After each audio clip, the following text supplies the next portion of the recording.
Hello, everybody, and welcome to the finals. It's China against the United States of America. One match to rule them all.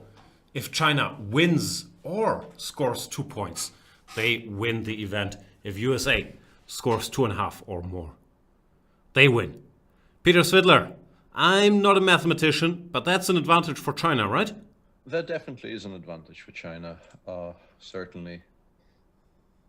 I don't know if we should sort of right off the bat go into the events of the last round because we did miss something a little bit interesting in regards to what happened in round 10 there. Hard to believe. I heard some surprise that Zhu Wenjun made a draw in her game against Crush when Zhu Wenjun had more time on the clock. That one we didn't get into much. What are you getting into? Yeah, that's the bit that we missed. We did see during the live broadcast that the game was drawn, and I remember we noted at the time that this is extremely good news for the US, seeing as Fabi has already won and Wesley at that point was already close to be completely winning, or perhaps already completely winning. But yeah, in particular with the situation on the clock, it was a bit of a peculiar decision you don't really see experienced team players make very often when the positions on the other boards are such that your board sort of must be kept alive if the match is not to be lost. And the player just takes a repetition having, I think, 3.5 minutes against 49 seconds or thereabouts, according to the clocks on the website. We will never know if they preferred to play the US if it happened to be in the heat of the battle or both. Let's look at today's lineups. No giant surprises there, I would say, even though the disrespect thrown at my man Wang Hao on this program and others has reached dramatic proportions. We forgot about him being in the Chinese team the other day because it felt that China's A team has been the one they're playing today. Ding Liren, Wei Yi, and Yu Yangyi on the open boards. Then Hou Yifan.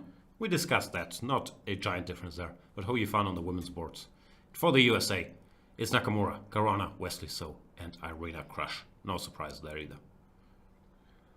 Yeah, the lineups look very logical, and you do have to wonder exactly why Hao didn't play anywhere near as much as the other three.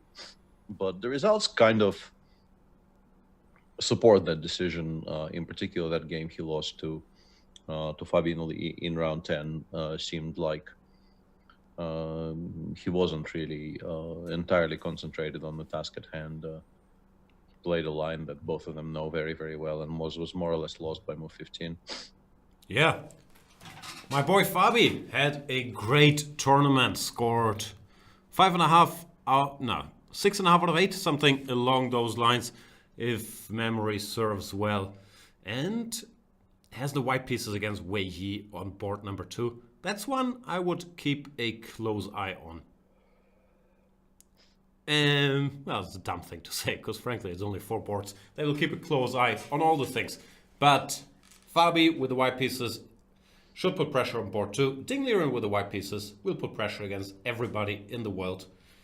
Or will try at the very least. Yu Yangyi with white against Wesley So. And then one edge China has. They have black on the board where they're by far the biggest favorite. Board number 4, Hou Yifan outrates Irina Crush by 200 points. And to have black there is probably a good thing for them because then on the closer boards they have 2 whites. So all in all, this looks like a good situation for China, needing a 2-2. Yeah, it seems like a logical choice as well to pick whites on 1 and 3, and I think there was a tweet somewhere that confirmed that as the winners of the round robin phase, China did have the option of picking the colors for the final. What else do they need? They can pick the colors. They have 2-2 draw odds. Can they pick the opponents? Like, where does it end? Well, to a degree they could, yeah. So it does appear that completely running away with the round robin phase has its advantages in this tournament. For sure. We'll see how it will go for them. I'm not a mathematician, but there is no possible way we get any tie breaks today, is there? Yeah, I think wins. that's maybe the one regrettable thing about the format that feels missing the most. I understand that there has to be some rewards for winning the round robin, but I think these days increasingly tie breaks are what people enjoy watching the most, and not even having any possibility at all for tie breaks in case of 2-2 in the final does feel like an opportunity perhaps somewhat missed. It's not going to happen, but the fantastic news is, once this is over, none other than Jan Gustafsson will play a banter blitz, which many people are saying is even better than tie breaks between China and USA. That they do. I'm good to go. What can we talk about? Ding with white against Hikaru. Will we see the one opening to rule them all, or will Ding spoil the party and play a Catalan? Feels like it could perhaps we could actually discuss the openings a little bit, because we do get the two exact games we've seen in round 10 in Ding versus Hikaru, and Wei against Wesley, and Fabi is once again white, but against a different opponent. They're playing. So. Are they? No. Confused. Yep. I was wrong. Ding goes with 1 e4. They're blitzing out in Italian. Here we go. e4, e5. I'm surprised. I still do not believe Ding is a real e4 player, but if he does it here, it means he's serious about it.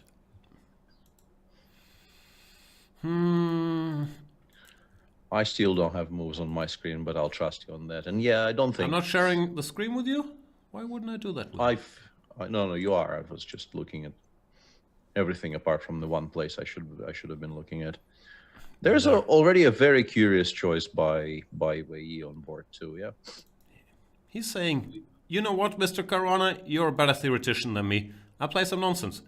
That's an approach that Magnus, without the admitting the better theoretician part, has done once in a while against Fabio. You know, he's played like 2-3 Scandinavians against him. Still. The point of being a good theoretician is that maybe you get a small edge after you did your homework. Well, here you're pretty much handed that small edge without doing your homework, no? Yeah, it's a curious decision by Wei. He seems to be. It's an interesting, like, refutation of the early stages of his career, if we can term it that, because I think one of the biggest questions people had about the young Wei in terms of his approach to chess was why, and we don't know if it was his choice or the coaching staff was kind of impressing the validity of that option to him, but he started off as a Petrov player, despite being probably one of the top 3 tactical talents to emerge out of in the last 20 years, and that always seemed very incongruous to me, and I kept on coming back to that and thinking, well, why are they doing this? Play the Sicilian, play anything, play positions where your pieces will have space to breathe, and your opponents will get confused. But now at least it seems that the Petrov is not a mandatory opening for him. I'm not sure this is a mandatory opening for him. This is more designed to surprise Fabi, but has it worked after d5? Isn't black in dire straits already? Knight a5? Here we go. And then b4 is a threat already, or? Yeah, I would Why guess. is this so horrible? It's an idea, at least. Yeah. Actually, it's a lot stronger than I thought, because honestly, I was actually very confused by d5. I thought bishop b7 here, and how are we supposed to protect the d5 pawn? Because and knight h5, bishop d2, and that actually wins the knight on a5. So, or bishop e5 as well, but I guess bishop d2 is sufficient. Yep, not a fan of Wei Yi's position. That's what you get if you play the Scandinavian, which outside of Team Scandi, even inside of Team Scandi, has very few high-level outings.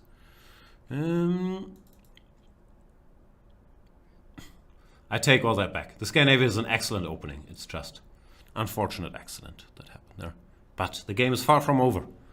Yu Yang-yi against Wesley So. Wesley So will not play the Scandinavian. He is going mainstream. This is a Ragozin, which Yu Yang-yi also plays. And Queen b3 is one of these memory check lines after c5, dc, both knight c6 and knight a6. Black is supposed to be fine. And in general, there's hardly ever been a reason to doubt Wesley So's memory. Yu Yang-yi will have something up his sleeve, though. He starts with c6, queen a5, bishop d2, bc. And I don't know what he's opting for here. c6 is rare to me. It's a strange one. I wonder if, and in particular after g3, it feels kind of funny, because I was about to say this looks like this rather famous line of the knight f3, c5, g3 knight, but with the bishop still on f1 and having the option of being developed to, let's say, e2 or some square like that. But now that Yu Yang-yi played g3, it actually does seem like that line, but with black maybe having even more tempi. I really don't quite understand why this is supposed to be better. The usual way you get these positions is something like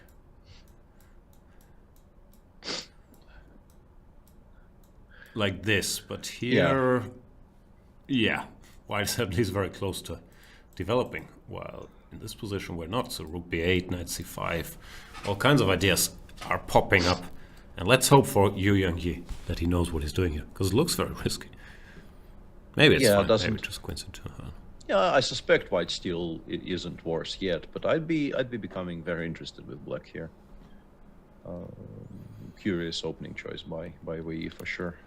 And I would guess Irina Krush got instructions to play it a little safe, even though move orders are somewhat funny here. d4, e6, e4, d5. Usually you play d4, e6 if you want to meet c4 with some f5 sooner or later. Some people go bishop b4 check, but mainly it's a way to play some stone wall without allowing knight c3 or bishop g5.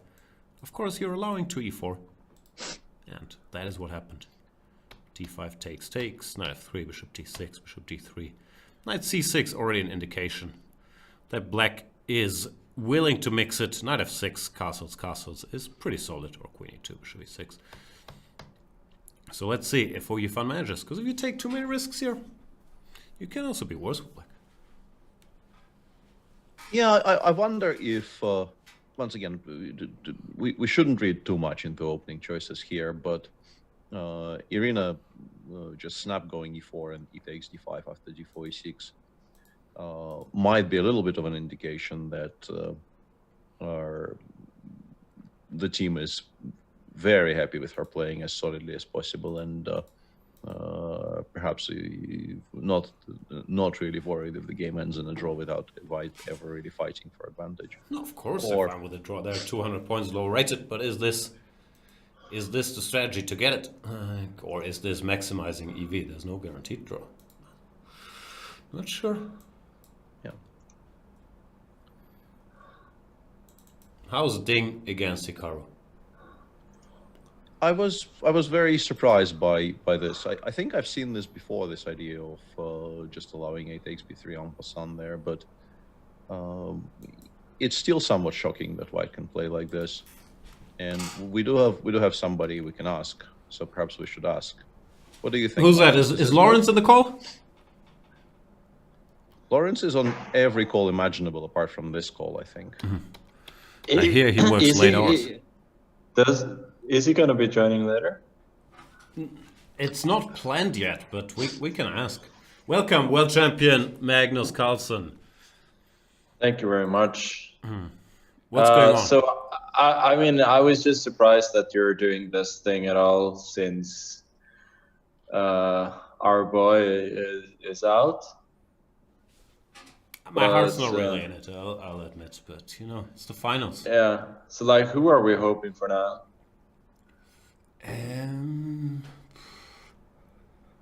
I'm very impartial, unbiased, and fair for lack of caring. But you can choose a side we root for. No, I'm for China for sure.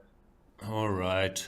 I remember when with the last Olympiad, I was actually taking a domestic flight while they were having the last round, and when I boarded the flight, I was so sad because it seemed like China had no chance to win the match, and it seemed that they would lose on tie breaks. And then when I got off, there were rumors that they'd won, and I don't know. I was it touched something deep inside of me. Apparently, I was very, very happy. Where does your China relationship come from? Is it 2009 when you won that Nanjing tournament? Was that your ultimate breakthrough? I don't know. I cannot really explain it. It just made me very, very happy. So I'm still rooting for the Chinese guys there. Is your boy Wei Yi in trouble then on board 2? Oh, he's moved his queen around a bunch in the opening, which I'm not sure. But apparently Fabi's e4 prep is pretty scary at this point. But I don't think he's doing too horribly. Yeah, I think that's a very good decision to just sacrifice the pawn on c7 here to free up some pieces. It looks like if white captures, black should have very normal, like Sicilian/Beard's counterplay. So we might do F5. Bishop Probably goes back doesn't to matter. e5 though, yeah. Yeah, but then you go knight c6. No, but yeah, and then knight go. And then we do what? I don't know. Yeah, maybe actually forcing you to play knight b4 is not such a smart idea. Maybe I should go somewhere else. I like g3. Because if knight oh2 even, yeah, to not make rook c3, knight e4 so attractive. And so, yeah, knight c4 you want to take, and then... Yeah, I want to take and pretend that you still need some time to create genuine threats. Yeah, take rook fd1 maybe to prevent knight d5. Yeah. Yeah, white is a bit better. It's not the end of the world, but yeah, it seems like counterplay is not going to be immediately enough. Next question, what did you do? c6, queen a5. This looked so strange for white, we thought. Yeah. I'm very surprised that Wesley just went knight c3 and bishop e7. It feels like this is probably fine for black, but he's kind of giving up on the hope of being slightly better instantly, which I thought wasn't so completely out of the question there. Maybe he could still be slightly better even here, to be honest, if he gets like bishop e6, f6, knight c5 in. I very much like e6, e5. That's strategically a very important move here, stopping knight d4, yeah, creating this e6 square for the bishop on c8. How do you reply to queen c2 now? That would be my first question. Yeah, that's important. I think it's a bit annoying. Like, you have two ideas here, to go knight g5, but also to go queen e4 and attack two pawns at the same time. If I go f6, so it's just queen c7 perhaps, yeah, or f6. Yeah, f6 knight is sure. That's a bit unpleasant. Yeah. Maybe queen c7. Yeah, queen c7, knight g5. Knight g5 is very awkward. Well, I mean, yeah. g6, but here, I mean, you've certainly given up hope of being better. I would say. That's queen c2 is clear. Yeah, I think queen c2 is an excellent move. And yeah, we could go back and try to figure out why, let's say, g3 rook b8 wasn't stronger, but I guess it's not that relevant No anymore. time, there's too much action. 4 boards at once. And Ding Liren So- against Hikaru. So what's the format here? They play once, or Format is is- this? If it's a 2-2, Team China wins. If USA scores that- 2.5 or more, they win. So China has draw odds, and they could pick the colors they wanted on boards 1 and 3. So some advantages there. Yeah. Hikaru is just completely fine now, right? At least. Is Ding a real 1e4 player? I don't like it when we lose players on team d4. We lost Levon, now we're losing Ding. Magnus, Yeah, can you stop losing. playing e4? Like, to compensate? I play a bunch of d4. What are you talking about? No, that's what I mean. You should stop playing e4 completely. Oh, We're losing entirely. those guys. Okay, sure. Now I'm getting it. I don't know. I'll take it. So Hikaru's doing fine? You'll take whatever you can find. Yeah, you sort of I think- like the stability in the black position. Yeah. I think annoying as it might be, I suspect bishop d5, c6, bishop b3 might be what you have to do here, but then how are you ever better? No, you're clearly not. Yeah. But you're probably not that much Not worse. much either. worse, yeah. Still. Why not play 1d4 Ding? Test Hikaru in the one line he plays, is knight bd7. Play some Catalan. Why this? Yeah. Well, you play so many games these days that your prep sort of gets exhausted. That is true. I think I figured out why Fabi played bishop b5 and not the move we were discussing. No, okay, Fabi instantly refutes my idea. I thought the point there after bishop b5, knight c6 was to go bishop d6. And it honestly didn't even...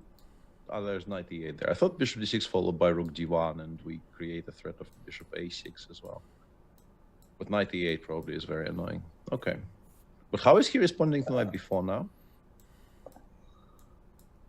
Maybe just rook fc1? Knight d4. Knight d4, I thought maybe something like knight d5, and we probably end up losing our extra pawn. Yeah, we will spoil the black structure, but we are definitely Yeah. losing the c pawn, I think. Are we? Maybe not. Yeah, maybe we have c3 in the end anyway. What am I talking about? d4, knight d5. Yeah, that's. But bishop c4 may be interesting after knight d4.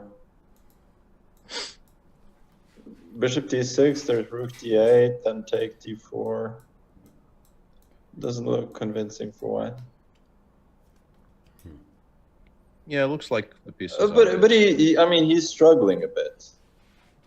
That there is very, very little doubt about. Oh, maybe actually knight before bishop d6 straight away might work. No, that would be an improvement on in our fortunes. Just bishop d6 and rook a. Oh, we can even take on f8. I mean, yeah. Yeah, sort of. That's the sort of expert commentary they come for, right? Yeah. This is what you call a double attack, kids. Yeah. Okay, So yeah, we don't need to finesse it very much. We can just pick up material. So I guess black.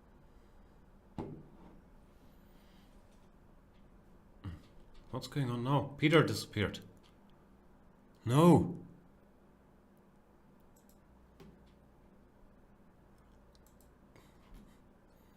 Is he back? Is he back? It is back. Yes. Peter's back. Back again.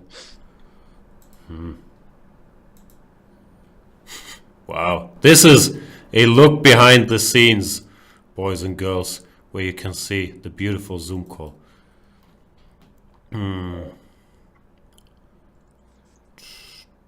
What happened? Everybody disappeared. And I can see your Zoom username is Dirty Flagger. Do you choose that yourself, or does it get Not displayed entirely. by Zoom? Not entirely. I'm very proud of my. Peter did it? Well, I can't do it. I can't do it manually, but I can influence events apparently. Yeah. Wow. Danger Mouse saying, don't show the ID on screen. Lawrence might see it. Lawrence, you're always welcome here. Just let us know any moment. Oh boy. So Yeah, Queen C2 has happened. Irina Crush going for the exchange French. Magnus, good idea, bad idea? I think it's an excellent idea.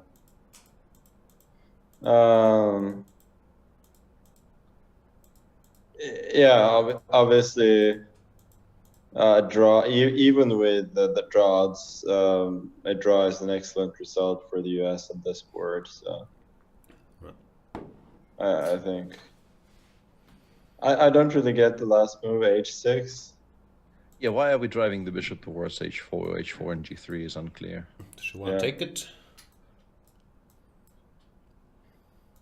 Yeah, I don't really see why bishop is better than a knight here. I think we actually take on g3 with the bishop, right? But what's the correct procedure here for black? Like if we get to this position. Yeah, also I think you would want the pawn on f6, not on h6. Yeah, that is also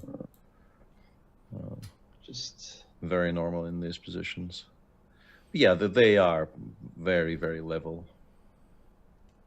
The times when these positions were considered slightly better for black from the very beginning, I think, have gone, with all the Rook E1 anti-Berlins and the Petrovs and the rest for sure. of it.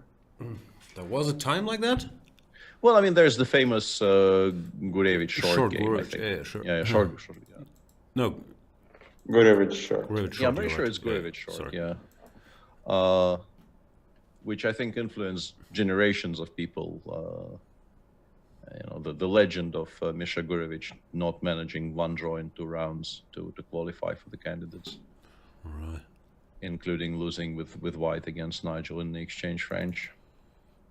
I mean, Wesley's just messed up royally now, hasn't he? Yeah, that doesn't Queen look good at all. C7, Yeah. Queen E4. Yeah, bishop e3 exactly as he played. This just looks really bad. Yeah. Nothing moves. No, you have to go on, like knight b8, yeah. Yeah, That's he's what played knight b8, but that's He's now played knight b8 immediately, but knight d2 or yeah, even rook on the open file somewhere. Not you, Crush. We meant the Yu Yang Yi game.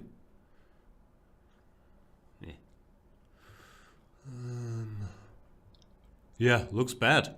Wesley defeated Yu Yang Yi yesterday, but of course in that match China was already qualified for these finals. Knight b8, yeah. But I can imagine some sort of rook, as Peter said, rook to d1, probably the f rook. You just give up e2, I think, and then probably to e6.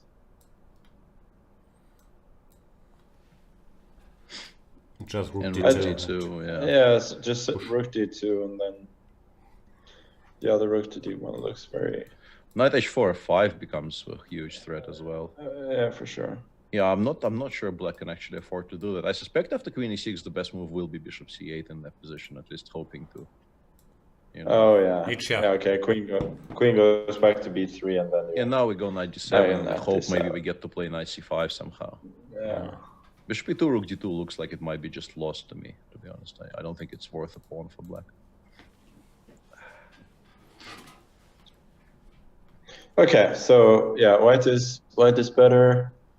Fabi, so where you threatened the pawn, and now Fabi's trying to force him to take it.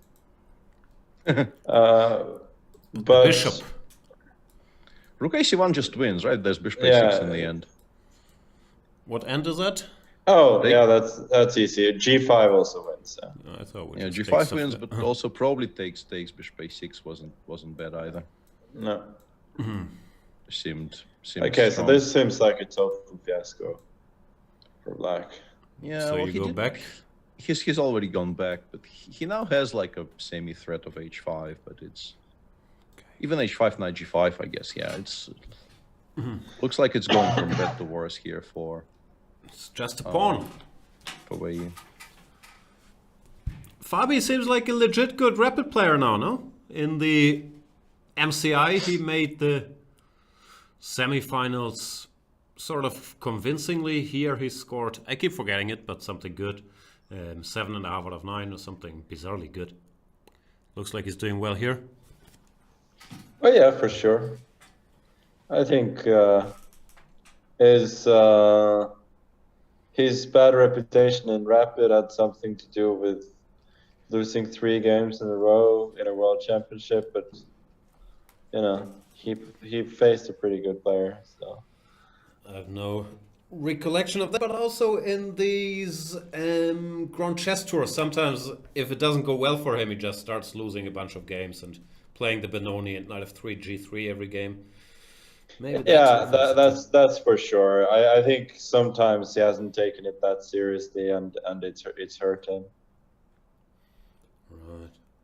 right. How's Hikaru doing? He's usually taking his Rapid seriously, and he's doing well again today. Question mark. I guess, but what are his rooks really doing on the A file? Yeah, it's a bit of a strange one because Black's position looks kind of more compact and the bishops and all that, but the bishops are shooting into empty space and c4 and then some kind of knight h5, rook d3, g3. You can imagine.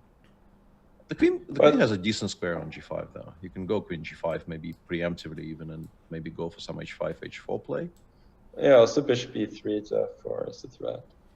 Yeah, bishop e3, f4 is. He's gone back though. He's gone queen e7 and f6, kind of digging in. Yeah, actually, I really like queen g5. Queen g5 looked very logical to me. I'm a bit surprised he's gone the passive route. I mean, also after queen d3, I think bishop e3 is an excellent move. Mm-hmm.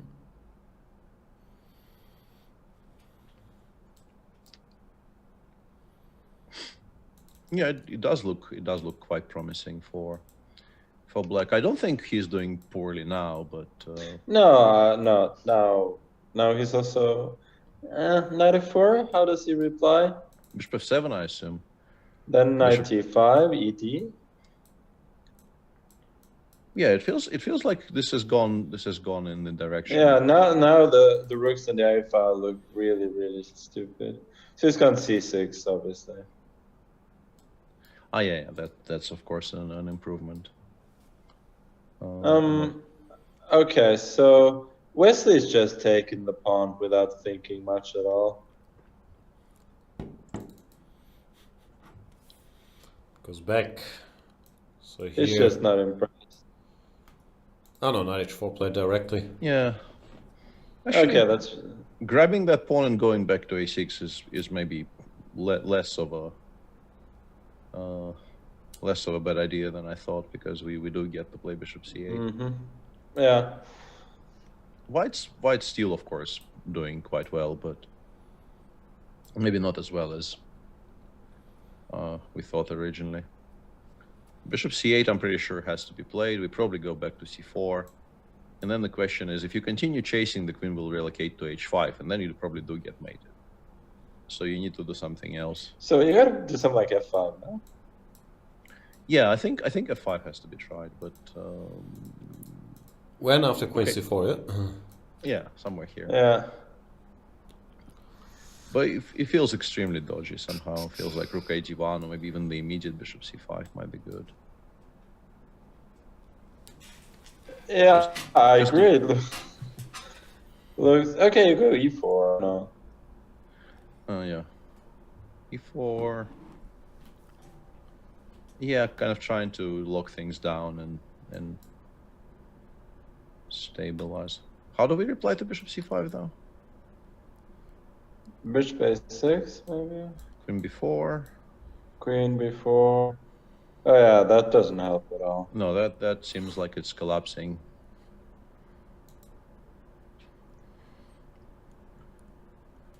I mean, there's still 3 pieces locked on their starting positions in the corner there, so. In fairness, they all did move, except for the rook on a8. Yeah, it is true, but I don't know how much of a, if there are prizes for that. Probably not. Like, Wesley actually had a serious lead in development in this game, right? Yeah. This was the position. Yeah. Seriously, why not rook b8 here? Rook b8, queen c2, knight c5, I thought, or something. Yeah, maybe I'm blundering e4, but... And here already, like, I want to go bishop a6, take on c3, and go queen a4, and pretend I'm better. Look at you developing all the pieces. I suspect I'm missing knight d4 somewhere on knight e5, and it's actually a lot less comfortable than I'm trying to pretend, but... Yeah. At least worth a try, but yeah. Yeah. He chose not to, and he seems to be running significant risks now. Alberto Muniz is saying in the chat, doesn't Wei Yi know the only good Scandinavian is the one doing commentary with Jan and Peter? So disrespectful to Niels and Hammer. So I'm just really wondering, like he goes g6 on move 4. Isn't this supposed to be dubious? But which because move I mean, do people usually play? He here? goes They play d4 immediately. I mean, they go like knight f6, knight f3, and then g6, right? What's the difference? You want to go h4? No, I want to go bishop f4. There's a game Fischer against Robac. Okay. Which basically went like bishop g7, queen d2, and then you cannot really take on d4.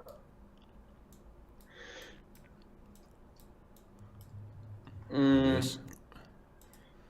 And so he went like knight f6, long castle, short castle, bishop h6, and the game was over in about 15 moves. I do recall that game.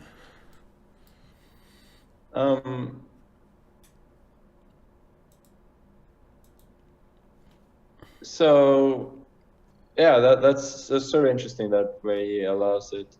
But yeah, Fabi doesn't care. He just develops his pieces on good squares, takes a pawn, and now he's going to win the game, most probably. I thought maybe you know this so well because there's transpositions to the Norwegian red, but it seems like it's because of the Fischer game. Like this must be very close, no? I had this against Fabi, you know, in the Norwich. Tromsø, yeah? No, it was Norwich chess. Norwich chess blitz. I mean, I played a bunch of Scandinavians against Fabi as well, but like I actually tried queen d6, I tried queen a5, and I tried queen d8 against him. Well, there's an obvious queen move that's yet to try. For sure. Anyway. Okay. Sorry. Go ahead. Whatever. So no. The Jing game, I think, is sharpening up quite a bit. In the meantime, Fabi seems like he might just be completely winning now. This just looks bad for black. Okay, so what's the idea after bishop e2 and then knight c4? I guess just knight d6 maybe. And rook takes and... Yeah, but at least you fight. You go knight g4, then you go f6. Ah, yeah, I missed knight g4, f6. Yeah, that's good.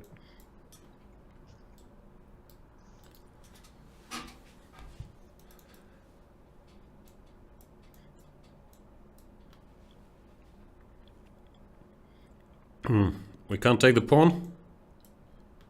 Then rook a8 and knight takes b2 also becomes a bit of an idea. I don't know. Yeah. Needs to be calculated. We'll see what Fabi means because that position is on the board.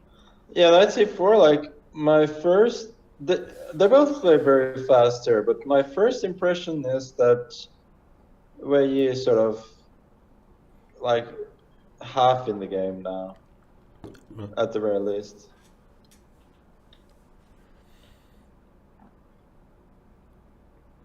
So China is in business, yeah, if we're assuming Yu Yangyi is doing well. Yeah, and there's also some questions in chat as to whether Wesley blundered, which I don't know which move they mean, but actually h6 appears to be potentially counterproductive, yeah, because now you can't really chase the queen anymore. It will land on g6. So you've made you've made a move which kind of makes your following moves harder to find. Yeah, this looks bad. Just bad. But the only thing is like, yeah, okay. I was gonna say,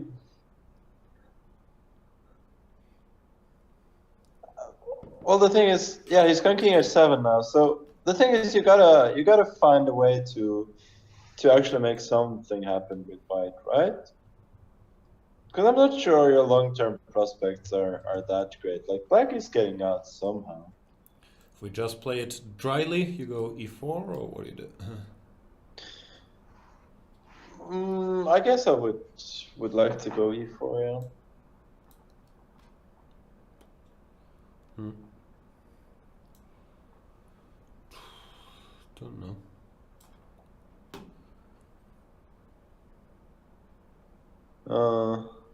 Rook f6.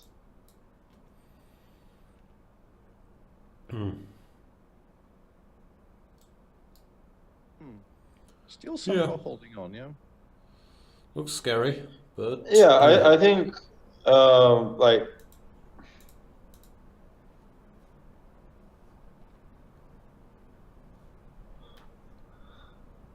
yeah, I would say it's not inconceivable that he gets out of this alive.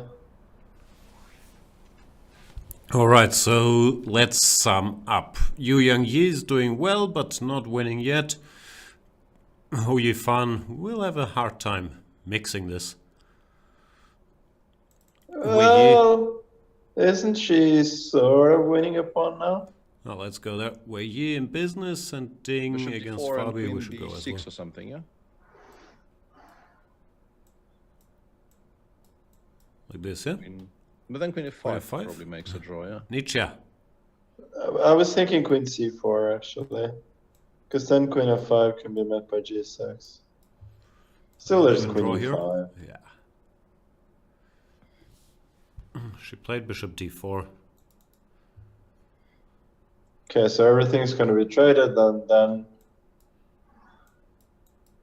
then yeah, it doesn't seem like anything really works. Maybe you start with g6, but how much can it be? Yeah, d6. but that gives white time to do Queen something e1. constructive like queen Queen c1 e1. or queen e1, yeah. Yeah, queen e1 was next. Well, board 1, yeah. Board 1 blew up. Oh yeah. They're playing so quickly and so confidently. And the position is very difficult to play. Ding's just going for checkmate. Yeah, rook a2 is a very good reply, though. At least making it a lot more difficult for white to program. Bishop takes e5 maybe is even a threat. After king h1, I mean. But maybe rook e5 and then f6 still works for Ding there. I don't We can go rook e5. No. I thought we You can can go rook b2. b2 though first. But then rook e7, king h2, and we lose the g7 pawn. That's not good. I would say no, rook b2 instead of bishop b5. Yeah, that option exists, but there's rook a1 in the end. Yeah. That's a lot stronger than I thought. White's Yeah, pieces are rook kind on of g6 looks horrible now. Yeah, looks very Yeah, stranded. queen e5. Like it's just winning.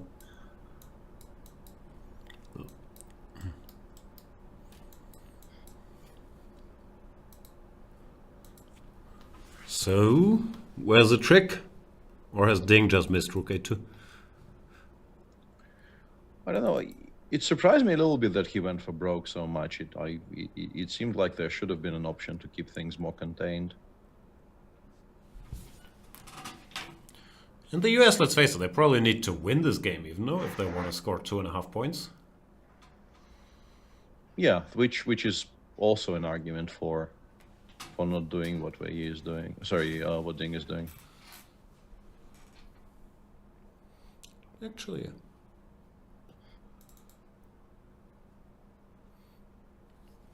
yeah. Is I don't knight see. g5 a move now? Yeah, I was going to ask. Knight g5, hg, right? Yeah. And in the Yuengi game.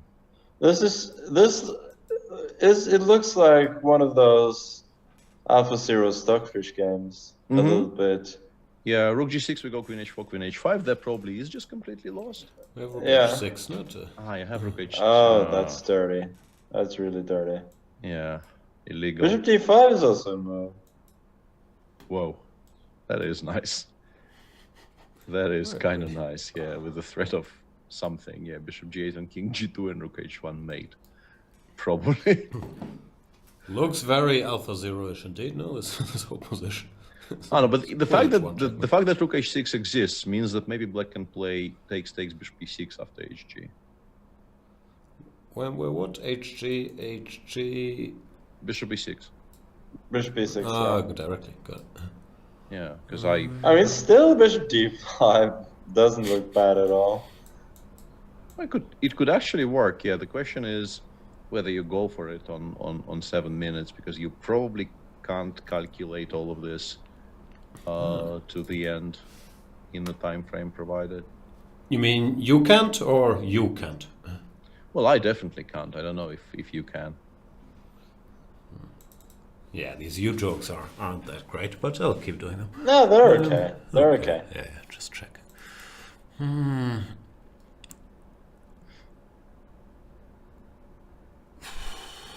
So, bishop g5 is worse. Yeah, we need the guy. Yeah, that makes no sense.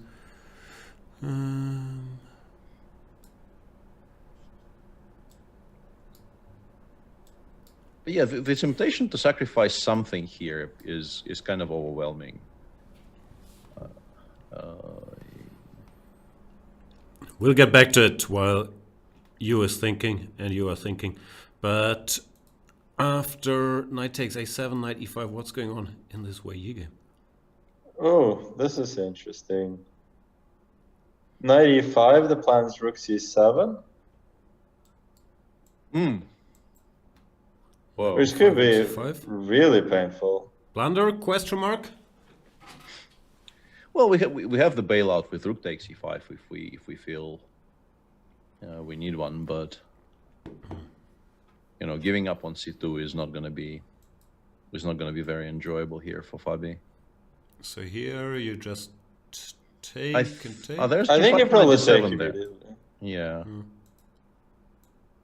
Take immediately. Oh, hang on. Isn't g5 winning anyway? Maybe not. G5 rook a8, I thought. Whoa.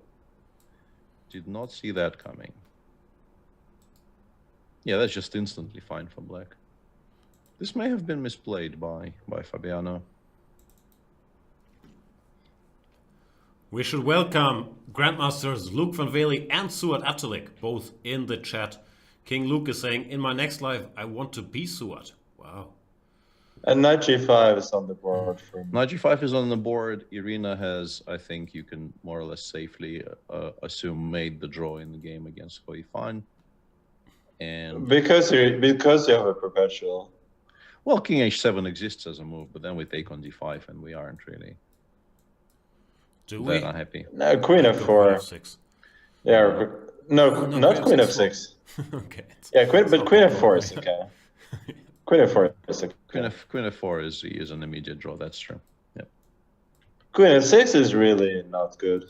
Yeah, I mean queen d5 is a draw, but queen f4 is cleaner. Queen f2 and we're also being informed that in queen b7. Yeah. Okay. Queen d4. Queen d4. No, almost. Stop. Queen f4. And chat is also saying that Hikaru is now flat out winning, so perhaps that's something we could revisit. Azur missed saying we have a VIP guest. Did you mean Luke or am I missing somebody? Let's go to Hikaru. CD5, rook e3. Yeah, I guess just rook b2, bishop b5, and then queen goes somewhere, yeah. Bishop b5. Oh, maybe queen takes e5. No, sorry, no. Actually, it's a playable move, but we don't probably need to. What, when, where? No, I mean with black. You mean here? With black, yeah. Oh. It's not the stupidest move in the world, but we don't need to. It's cute. Yeah, I mean there's even like a mild point to it. But yeah. He took with the bishop. Yeah, and after king h1, I'm assuming something like queen c7 or queen d6 or something is just incredibly strong. Queen c7. And then the rook lands on a1 and... Yeah, it's game over. Wow. That's where you get ding for leaving the d4 club. Not really. Yeah, this has been a poor game. Yeah. That means that all of a sudden it's China who needs 2 out of 3.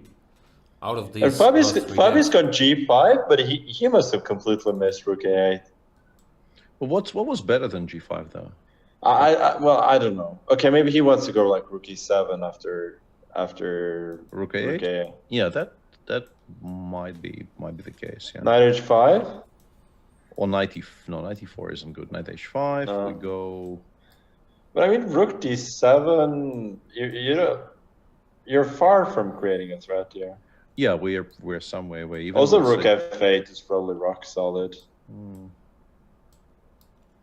Yeah, this is probably just fine for black by the looks of things. China probably. Wow, this is gonna be super interesting. So we can safely assume a draw. I'm not sure if it's been made already here, but will be made in Crush How You Fun. Good job by Arena Crush, just locking the game down.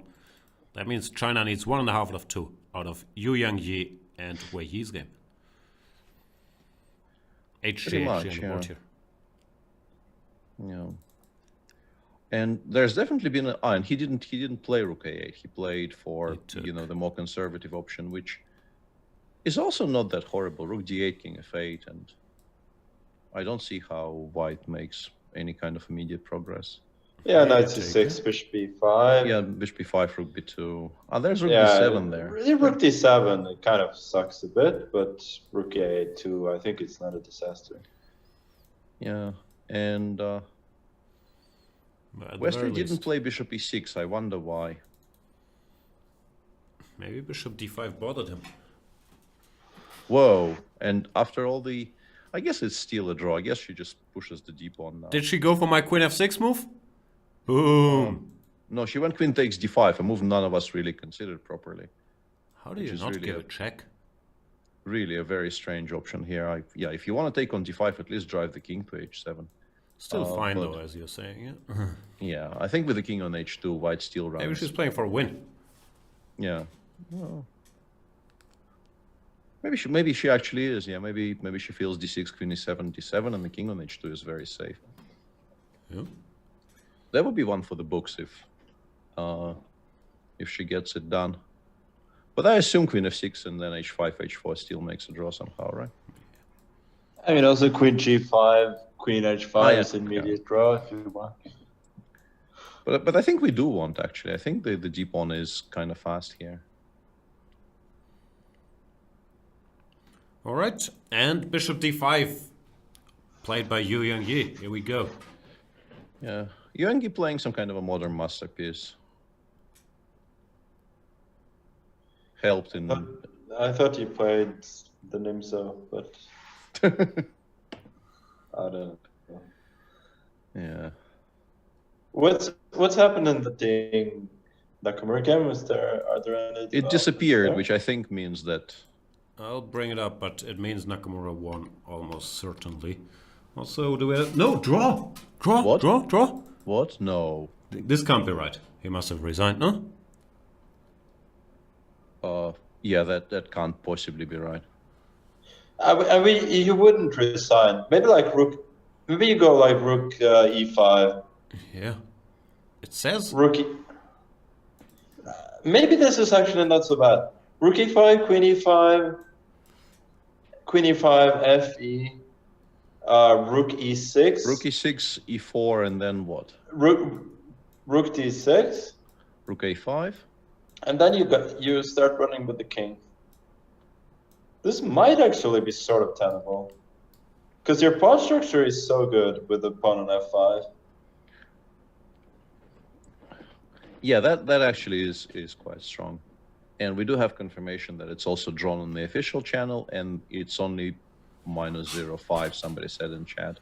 Still, Wow. why So make a it's- draw there? It's surprising. The US. Yeah, I still don't need to really win this understand match. the offer, because it's not as if Black runs any risk It's certainly an whatsoever. offer that could not be refused. Yeah, it shouldn't be.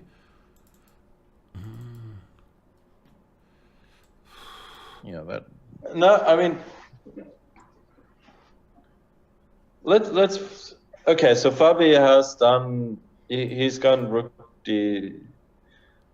Rook d8, sorry, rook d7, yeah. Rook d8, rook d7. I think it should be noted that rook. No, I was gonna say rook e2, but it doesn't make any sense actually. Rook f7, rook e7 now. This was a Knight goes blunder. to knight takes Yeah, knight g6 g6. even exists. Whoa. Blunder. Yeah, this was horrible. Yeah, that was a bit of a misplay by Wei. He's low on the It's- clock a bit, but still. Yeah. Well, this has been a really poorly played game, I have to say. Yeah, and it's Fabi shouldn't be missing this. I think he spots this. It's a very logical follow up. Of course. So it. I mean, still you got rook a2, and the fight is far from over. But Yeah. it's pretty sad. And I'm reading blunder by So. I'm not sure. Yeah, but I Which think the move? position was F4 already probably, the position was already quite bad. I assume. Yeah, bishop b4. Yeah, bishop e4 looks like completely curtains, right? Yeah, you never unpin yourself after this. Like fe queen f7, I assume is mate, and if you take on g5, I think we probably have time to play bishop c5 or something. Even like if we. Okay, but if he wins, the match is over. Pretty much. Pretty much, yeah. Especially- pretty much. With the ding draw. This is it. What's the cleanest after bishop takes g5? Let's just find the Rook cleanest d6? solution there. And bishop f6. King g2. Yeah, that does look kind of clean. Sweet I have to harmony. Bishop g5 played.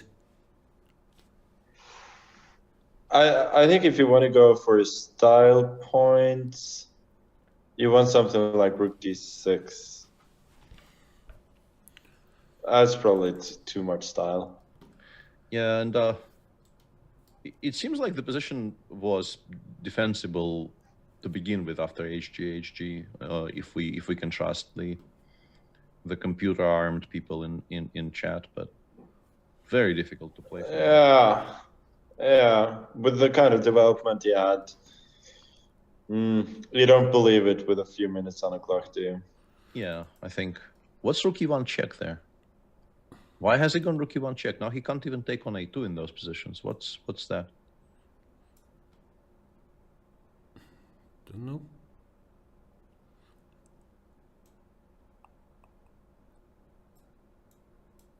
Don't understand. Seems like you've made your position actively worse by this choice, no? Yeah, it might not matter. That's the good news for Yeah. Wei Yi. In a way that makes it easier for him to play. It's a yeah. bit strange. No, I understand they want to reward China's dominating performance in the qualifier, but draw it somehow, I don't know, it's anticlimactic. It is for sure.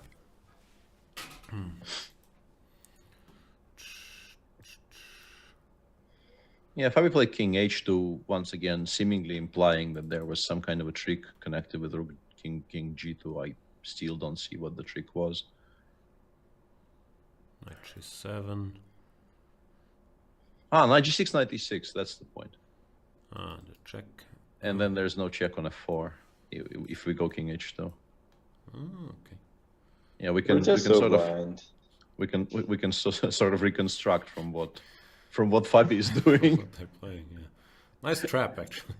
Yeah, it is a very, very, very nice trap by Wei Yi there.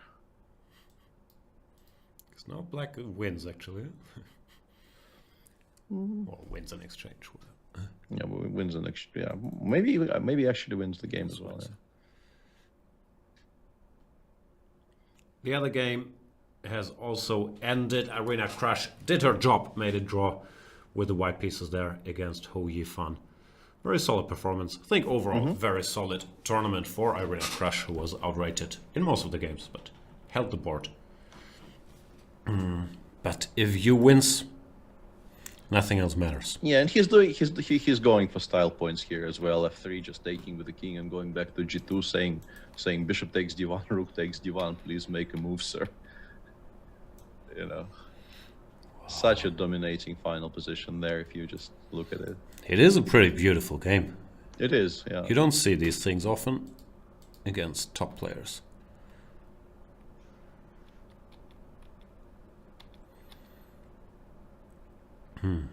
Yeah, this is really a beautiful game. And it's over. It's not a beautiful game by Wesley, but by really nice by Youngie, and capping off a pretty spectacular tournament that he's played. Actually, both the dominating players of this tournament will probably win their games. No, it looks like Fabi's winning. Yu Youngyi won his game. Yeah, congrats to China. Yeah. 2-2 will be enough.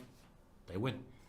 Yeah, Fabi will likely end on 7.5 out of 9, and Yu Youngyi, even with yesterday's loss, will have 8.5 out of 11. Those are big boy scores. Pretty good. Yeah.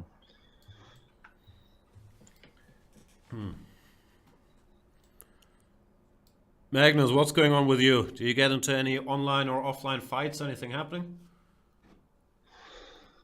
No fights. Yeah, I have nothing to add to that. Fair enough. There's no fights. This just feels like such a letdown. Like, was this the whole final? This is it. Yeah, it does feel like there's no Hanishkiri, there's no tie break, there's nothing. I believe this is the end. So you would request either Anish or a tie break if no Anish is involved. Yeah, I don't think that's too much to ask. Actually, seriously speaking, you were involved in not asking for world champions draw odds even when you were world champion, no? Yeah. I think that's in general. I think that's a terrible idea. They, like, FIDE had the idea of reinstating some sort of draw outs or playing a 13th game where the champion is white or whatever. But I think it's a bad idea. I think conditions should be absolutely equal when you get to a world championship. And also, yeah, I find having a final here where the odds are uneven to be a bit weird. Yeah, I mean, the question still remains how it should have been formulated to reward the better performance in a round robin, but yeah, well, you could argue have them choose the colors and then play. It's enough. Maybe not. I'm not sure either, but yeah. yeah. Yeah, this was a letdown. Still, although no disrespect to the Chinese team that played a great event and dominated. Yeah, I mean they were way the best team. Sure.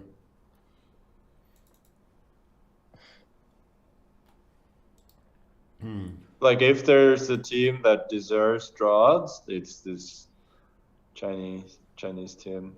And Wei just resigned. He just wants to celebrate with the guys. It's a party. Yeah, Zoom party. The Zoom call is already starting in the other window there, with the Chinese guys all. And Mr. Dodgy, these name jokes, that's just tasteless. He's saying Wei the best team. Come on, we don't do that on this program. No, we don't. If you want to do it, that's fine.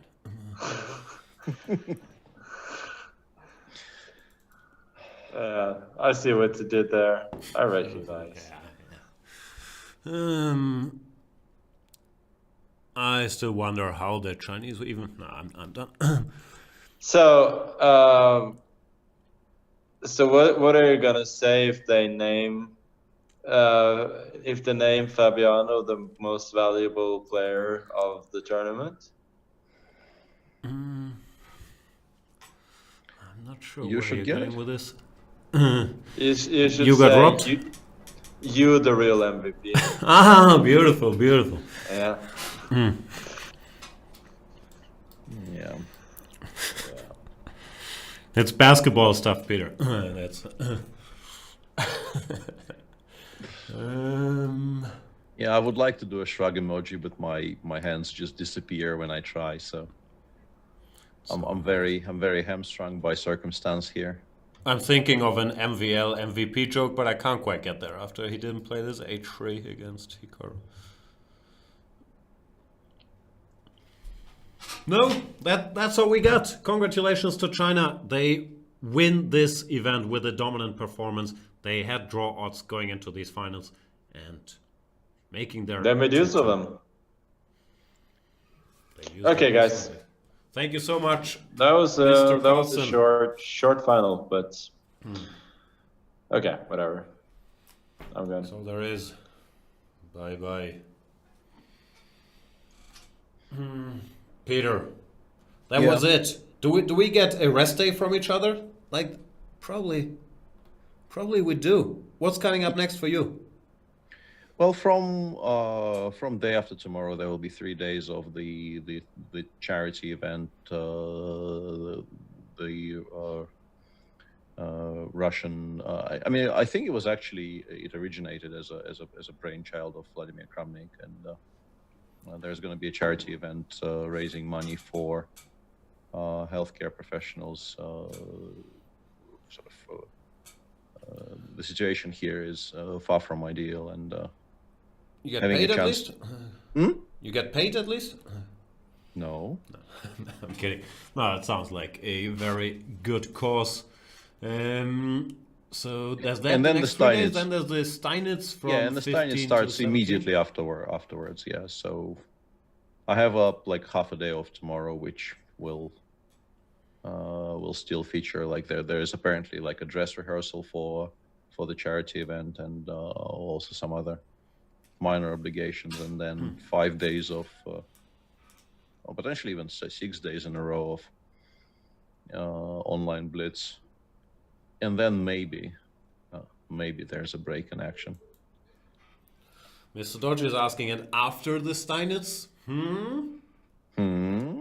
No, I'm playing. I announced to Peter's the in, entire... Mr. Dodge. Other details still to be debated, because after the Steinitz, it's the after Steinitz. There might be other things happening as well. But of course, the Mr. Dodge Invitational is arguably the most anticipated event of 2020 or 2021, depending on, developments out of our control. Yeah, and also I hear that potentially the hairdressers are opening up tomorrow, which is something I'm planning to keep a very, very close eye on, because I'm going mad in here. This is really no longer sustainable. Nah, it looks fine, no worries. It doesn't feel fine is the thing. It feels like there are things living in my beard. And but the beard you also blame on the hairdressers? That one you can just shave off, no? The actual answer to that is no, if you in my case, but yeah. So Mr. Dodger is saying, wow, a haircut and a show. Fuxia is saying, I like Peter's new hippie look. See? Thank you. It's all under control. Thanks to Aerospace Professor for the sub. We do appreciate the support, and it keeps the lights on. Thank you. Well, yeah. Lights still burning. Chess24 premium users also making the greatest contribution. Also, check out our friends at Chessable, where I think they have a free chapter of this Magnus course out, chessable.com/Magnus. And the real thing, I should have asked Magnus, but it's coming soon, I'm told, like May 18th, 19th. So there is an actual Magnus Carlsen chess course coming in the very near future. DriveCat is saying, Peter is such a hipster indeed. I don't know. I never thought of you as a hipster. You don't identify as a hipster, no? I very much identify as not a hipster, yeah, but I do understand that with this look, it's perhaps slightly less convincing. Perhaps she doth protest too much or some such. Gotcha. So yeah, that was it. China wins. Coming up on this program, or actually I don't think I'm leaving, is the anticipated hit show, Banter Blitz with Jan Gustafsson. Chess24 Premium members challenge me to a lovely Blitz game. And we shall talk about COVID-19, China versus USA. What else can we talk about? The Seinfeld special, even though I haven't finished it, I've only seen the first 20 minutes. Peter, give me topics. I got nothing. I'm so out of talking points after all these events.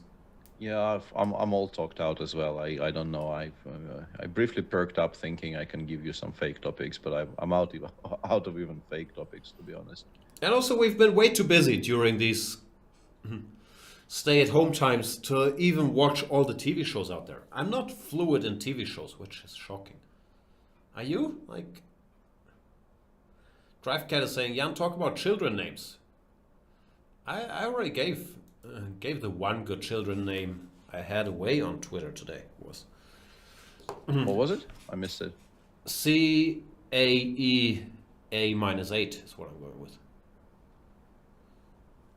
What's that? I feel like I should understand the joke, but Elon Musk had a new kid. I did see that bit of news, but XAE, even though I think the AE is pronounced Ash, A -12. But the A -12 is the precursor to his favorite airplane, SR-71. Not to be mistaken with SR-17, which Grimes tweeted, but there was a typo, which Elon Musk then went on to correct.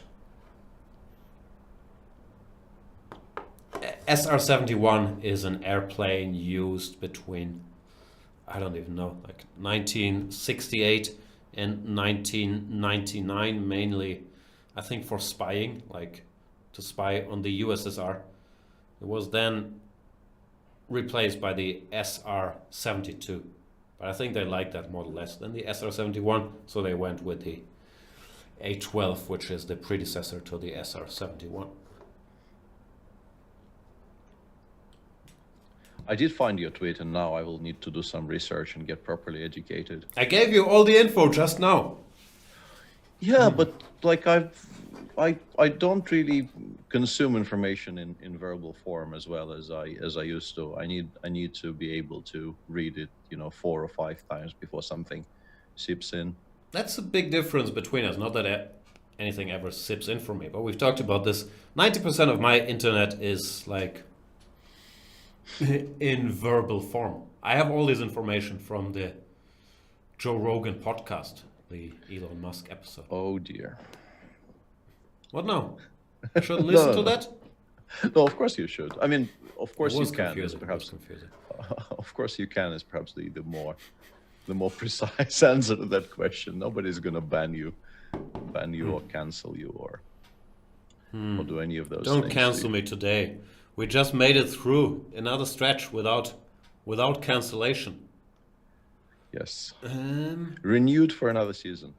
Beautiful. Also challenge me on chess24.com. My username is Jan. It's spelled Jan. Even though the A is pronounced Ash, the J is the unknown variable, and the N stands for SR-71, but also for Archangel. Good stuff. Nah, I don't know. I'm confused. What child's names do you like? If you don't like X, Ash, Archangel? I've been out of that market for so long that I honestly don't have any fixed opinions anymore. We came very, very close to naming one of our boys Arseny. Arseny? Yeah. Which that's too close to arsonist to me. It scares me a bit. yeah, also Arsenal. Ah, that's the reference, yeah. No, it's not. No, it's an actual Russian name. It's not the reference at all. But Oh, did I mispronounce Archangel? Sorry.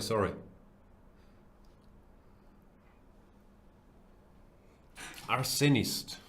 Well, I'll pass it on to Elon if he doesn't get, because it seems like there's some legal trouble with that name that they chose. Not sure. Anyway, thank you so much, Peter Svidler, for bearing with us and with me specifically all these days. It's been fun covering this event and, of course, the Magnus Carlsen Invitational. You have very few breaks, so good luck in the charity thing. Good luck in the Steinitz thing. You're playing, so you come to commentary. What are we going to do? That appears to be the case, which I'm sure is some kind of a clerical error. But I'm going to pretend it's not and try to do my best. Yeah, I don't know how to cover it then. Shall I do it all by myself? Shall I bring in Lawrence Trent?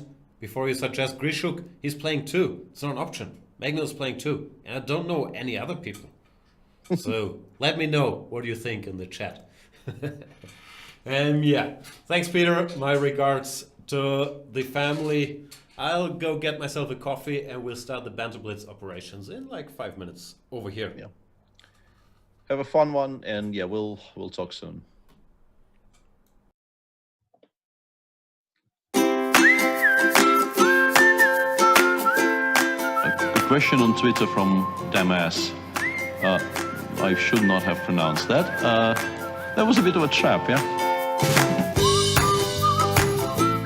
For those of you who are new to chess, it might look like ba3 is an illegal move here because white advances pawn 2 squares, not 1. But it's a little something we call en passant. And you can do that, but you have to do it instantly. You can't wait for a move, like let's say play king e7, king g2, and now try, because I could do it. I'm sorry. This is too funny for words. This is a software glitch? I'm pretty sure there's not a lot. Lawrence. Hello, Lawrence. Yeah, I'll play 4 against Lawrence. And now he's going to play something against me which we discussed at length during the course of my stay. Yeah, he told me this is excellent. d5, this was what I was kind of hoping for, because now I think e5 is quite strong. No, Lawrence, this is not how chess works. Sadly, it would be much, much more fun if chess actually worked like this. But I don't think it does. Or maybe it does. Well, that's me regretting what I just said. How did I get from there to here is a little bit beyond me. And what's worse, I will never hear the end of it. My quality of life has just gone downhill tremendously because I'm actually sharing the office with the guy.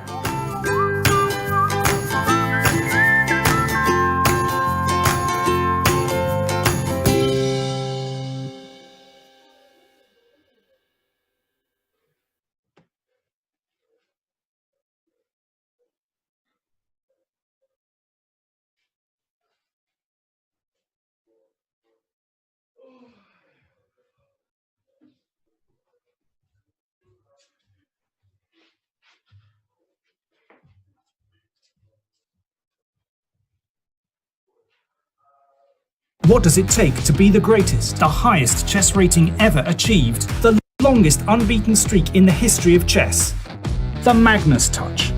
Get a free lesson from world champion Magnus Carlsen with Chessable's interactive move trainer at chessable.com/Magnus.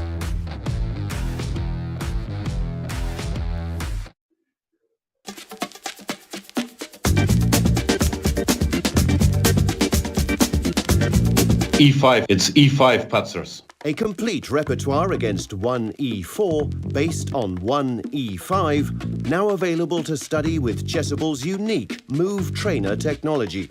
The backbone is the Marshall Gambit against the Spanish, with 3 knight f6 against the Italian. Jan Gustafsson has revisited all these lines he has played for 20 years and worked on as a second for Peter Lecco and Magnus Carlsen, amongst others, with the help of the most powerful engines out there, Leela 0 and Stockfish 10. This has led to many new discoveries and a repertoire ready to master on Chessable that can serve the student for a long chess career. Maybe e4 doesn't exist after all. E5, it's E5 Patzers.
Hello again. Does this look a little weird?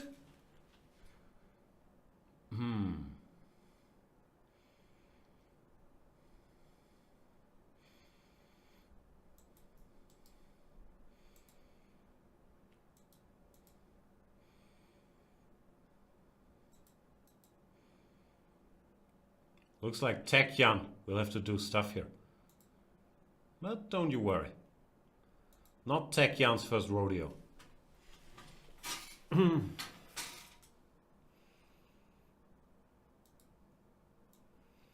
So, how are you guys doing? This is, of course, Banter Blitz with Jan Gustafsson.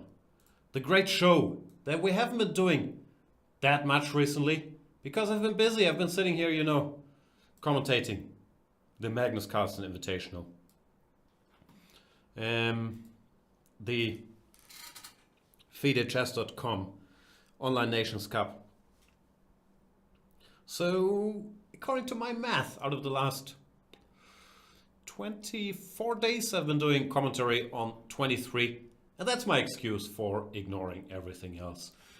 including Banter Blitz, opening clinic, all that good stuff.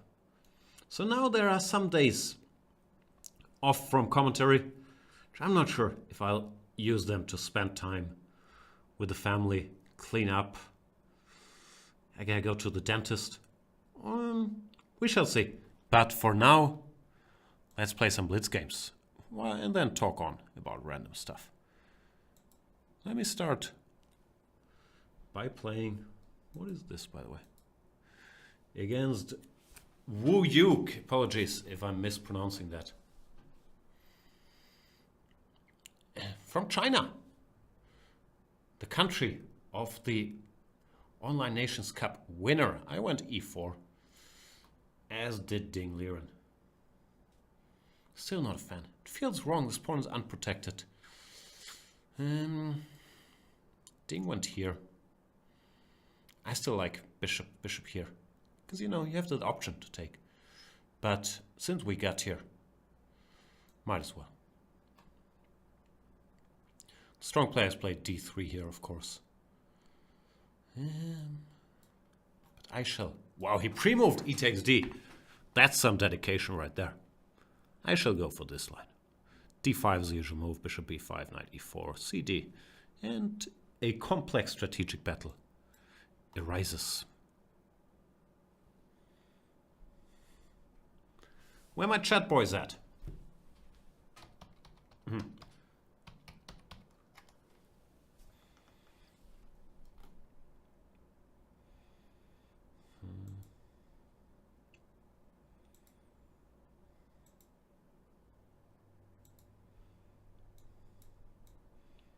Here we go.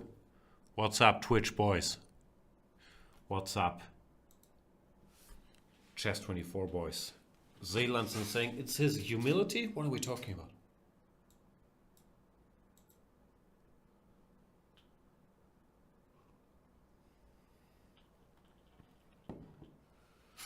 So he goes bishop b4 check. Bishop b6 is somewhat more common. Not sure what's wrong with bishop b4, frankly. Going knight bd2 can't be that wrong. I guess we'll both castle. And now we will start thinking about the position. Could be some lines where some queen a4 could come in handy. But maybe my inexperience as a 1e4 player is telling here. And I don't know what I'm doing. Can't rule it out. If he goes bishop g4, I'll take on c6. Then bishop f3, it looks like I can just continue taking things on b7. And a6 is begging me to take on c6. And I will gladly oblige. Not sure if rook fc1 or rook ac1. But keeping the option to push my f-pawn looked tempting, so I went with rook ac1. Try to bring this knight all the way to d3 and maybe c5. Then push the f-pawn. Strategically, this looks very dangerous for black because, you know, the bishop is not great. What is this layout, by the way? Is this me sitting in front of big parts of Asia and Africa? It's a little strange. My head is blocking Russia. I'm bad at geography. Don't quiz me exactly what I'm blocking. Let's figure it out together, though. This is not an act. I'm not very good at this. So Russia starts about where my ear is and then goes all the way here. Where's China? Over there? Mongolia, somewhere where my mouth is? This stuff I know. Mediterranean Sea. This is where I grew up. But over here? Don't know very well. West Thailand. Somewhere over here? Yeah, I guess you guys can't really tell me where stuff is, so this is gonna be an unproductive debate.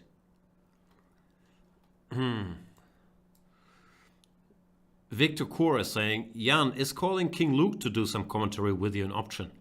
Be careful what you wish for. Is Luke still there? Probably not. Maybe Luke and Suat. Interesting.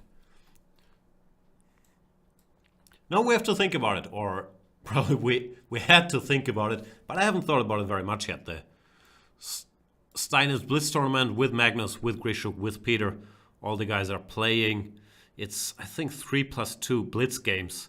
So yeah, we have to figure out who does commentary in what languages, how many cooks you want for that, and so on and so forth.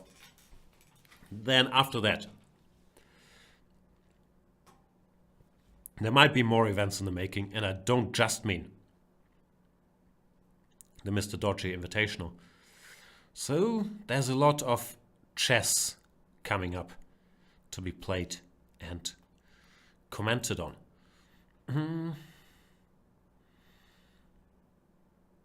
I'm down to not that much time, I would say, so probably I should try to make some moves.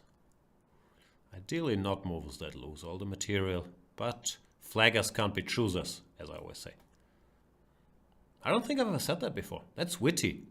Remember that, Jan. Flaggers can't be choosers. Hehe.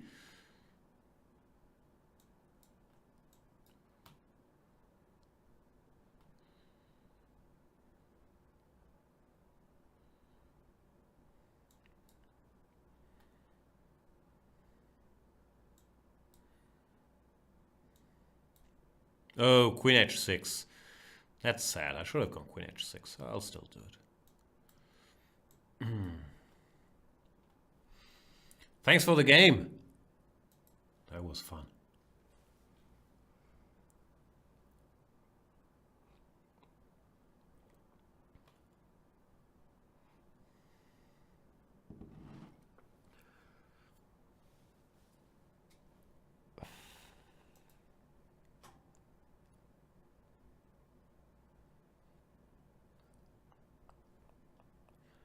Let me play whoever's next. I just clicked somewhere. Here we go. Shawnee, 83. Sketch Paramedic is saying, it's my birthday. Thanks for the chess banter, Jan. Happy birthday, Sketch Paramedic. And happy Mother's Day to all the moms out there.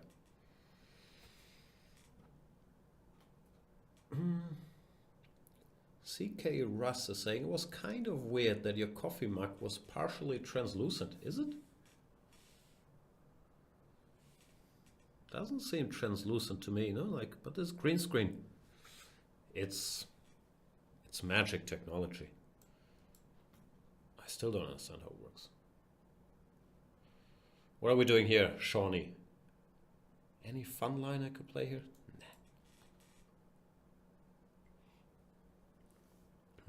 Darkbone is saying, who won, USA or China?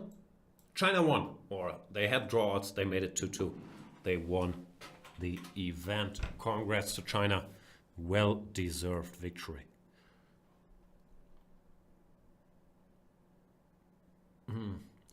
Gutigo 59 is saying, it's not my birthday, but thanks for the chess banter, Jan.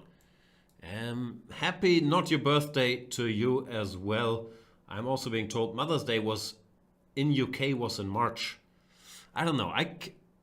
I usually forget or straight up do not know these days, so I can be told it's Mother's Day pretty much every day of the year. But that's the information that I have been given. I already questioned there was really Star Wars Day on May the 4th. I thought May the 1st, you know, would be easier to remember.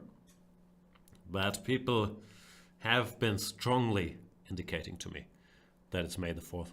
Therefore, I get my May holidays mixed up. Also, I'm doing commentary every day, so who cares what day it is?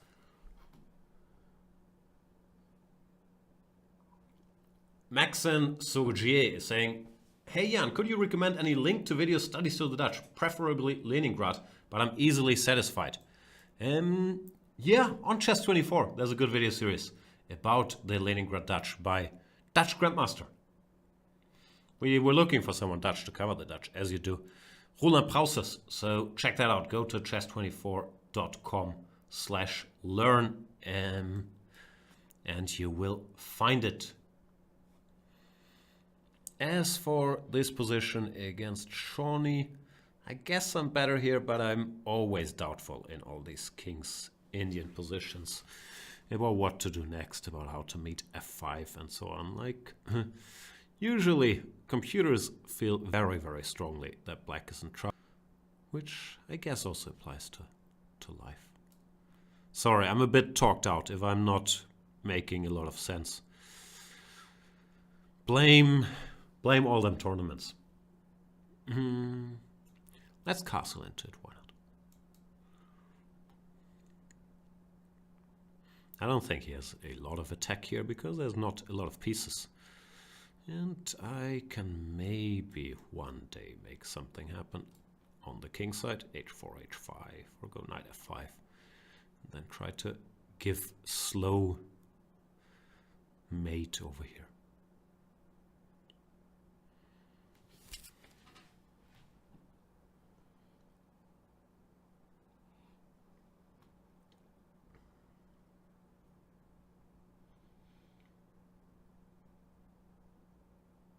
Randy Chess is saying, May the 4th be with you. Yeah. But why not May the 1st?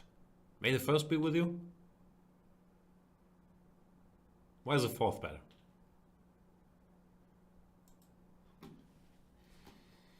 Please don't explain.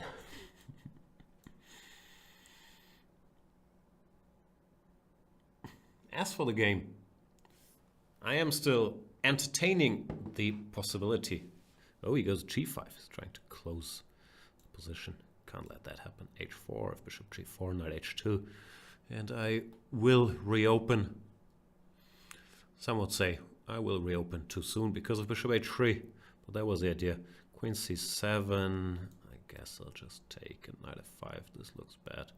And now he takes. Okay, still looks bad. How do we give mate here?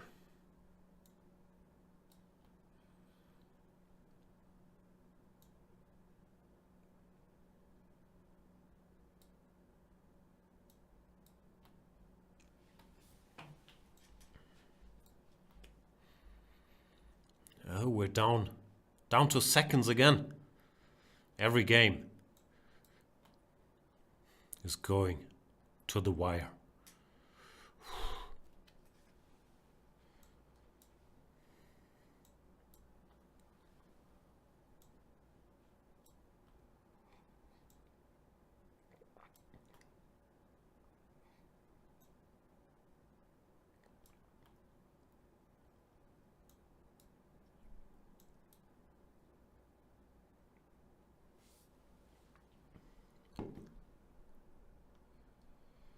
Thanks for the game, Shawnee83.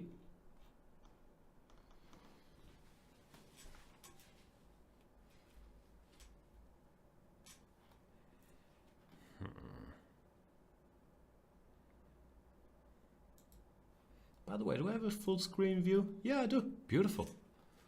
Or, yeah. Handsome. Very handsome, yeah. Let's play more chess. Doppelangriff. Ooh, why is that? Ah, that's the wrong view. Here we are. Doppelangriff, are you there? That's German for double attack. Bishop f4. Let's mix it. c5. And attack the pawn. How does this go again?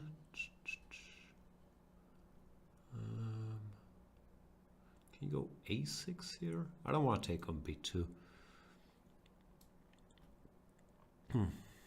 Maybe now? Stopping knight b5. Sorry, I got a cuff.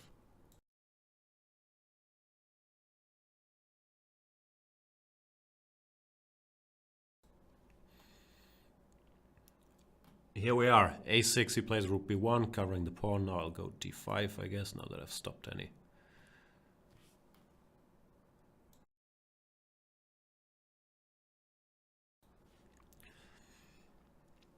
any knight b5 shenanigans.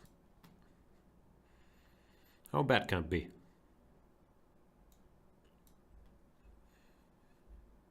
Usually white should go knight e5 quickly in this type of position. I'm not sure here if after knight e5 I have something quick. I don't know. Takes 92, queen a5 check, queen a2, or something along those lines. Looks very fishy, so I would guess not.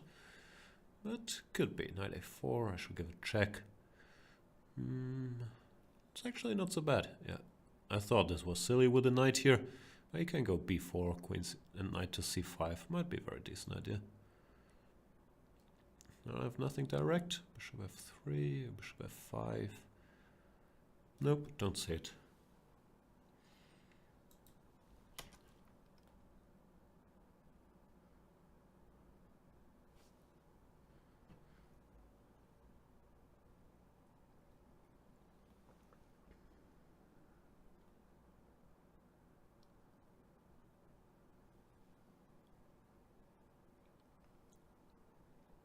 Sketch Paramedic is saying, speaking of German, I stayed in Hanover for a month. Need to go back ASAP. It's not exactly travel times, is it? Other than that, I think that's the first time anybody's ever said that about Hanover. Some disrespect to Hanover greetings. But Hanover is always the punchline of jokes for... We don't know why it's wrong, but it's wrong, right? Germans? So, I'm surprised, even though I haven't spent enough time in Hanover to pull off any credible Hanover disses. But that seems to be the general notion. No, that it's all there, and they have the lake and all the good stuff, but somehow something's a little off about Hanover. No, that's usually the vibe one gets.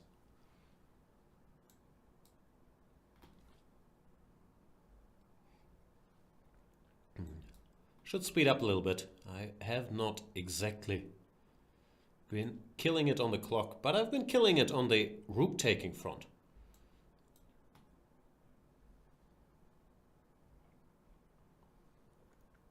And rooks are friends. Rooks are worth like 5 points, and bishops are only 3.5. So according to my math, I'm now up. That's too hard to calculate. Bunch of stuff.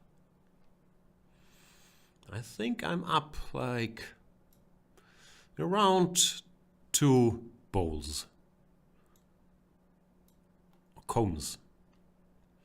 And the count is only improving. Doppelangriff.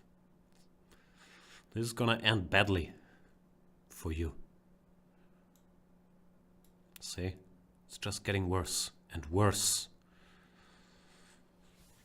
You've got to believe it's getting better. It's getting better all the time. But it's really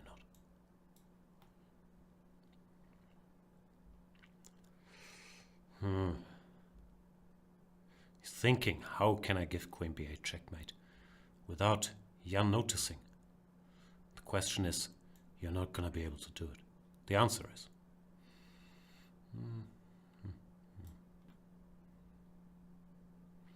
Alright, how do we do this? I've been a little sloppy because I am arrogant and stupid.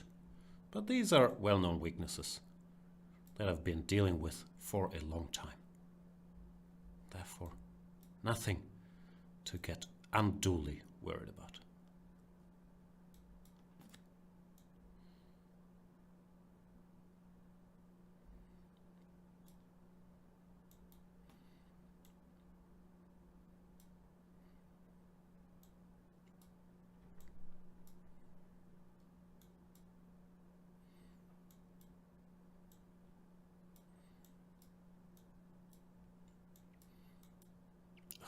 Really not making this look very easy.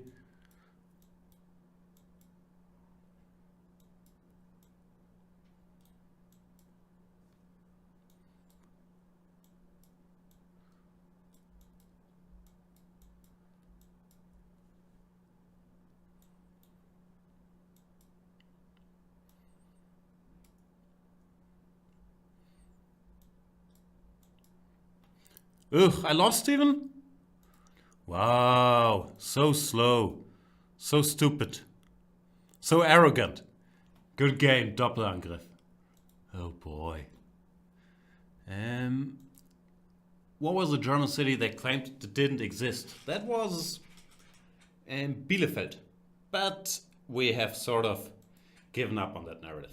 Bielefeld does exist.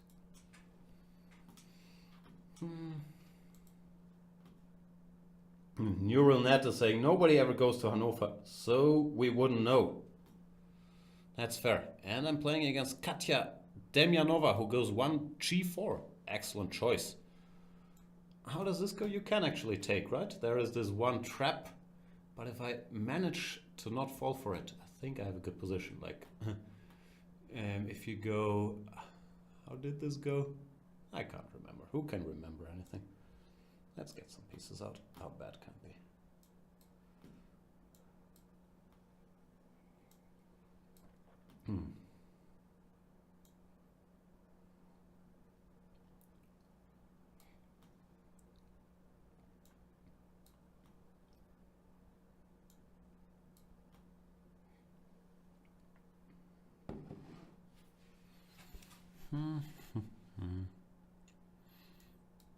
Exchange sacrifice. First one in my long, successful career. Queen b8 is a bold decision. No, I have more stuff, no? Let's count again. I have a queen and 4 minor pieces.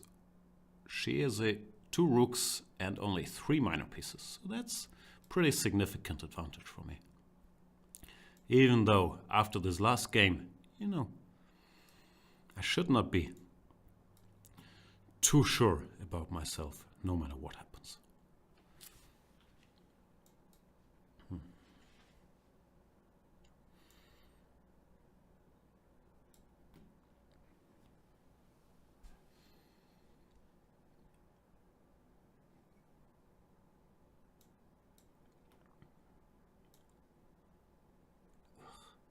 I'm so chest out. That's not meant as an excuse. I would play just as terrible, motivated. But I've seen... Oh boy. Sorry. You've missed a lot of action, guys. See? All the whining and I was on the wrong screen all the way. I apologize. That was a great game by me. Yeah. You guys make your jokes while you are watching a live 2020 version of Falling Down. A righteous man with nothing but good intentions and very little patience, slowly losing it. That's what's happening here. Funstuff saying it's okay to lose and you can fix the display. Let's see how many jokes I got about it. Quite some. Actually, yeah. Some comments are funny. Kudos to you guys. Apologies for, you know, everything. At this point, what is there not to apologize for?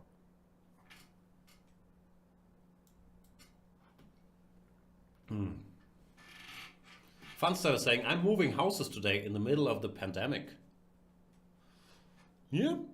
Is that a good idea? I don't know. Best of luck. Where are you moving? From where to where?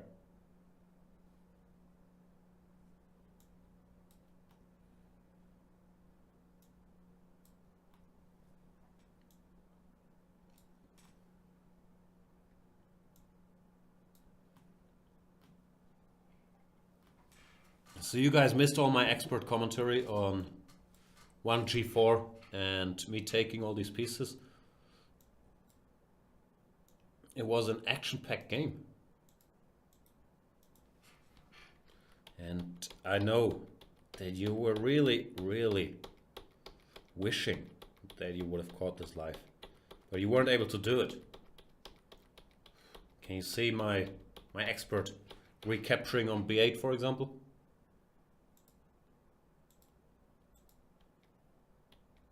Boom. Took it.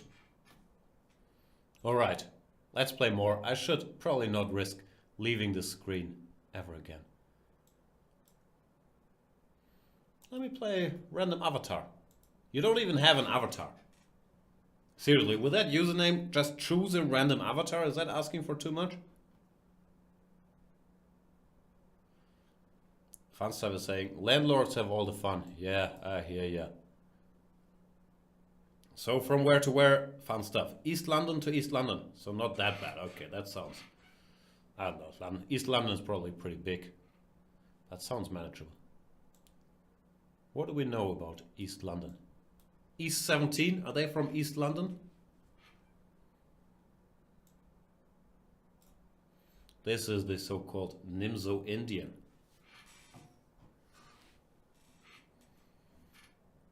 Sketch Paramedic is saying, I live Adelaide, only 2 active cases in the state at the moment. Do you lock them up together? That, I think, is the solution.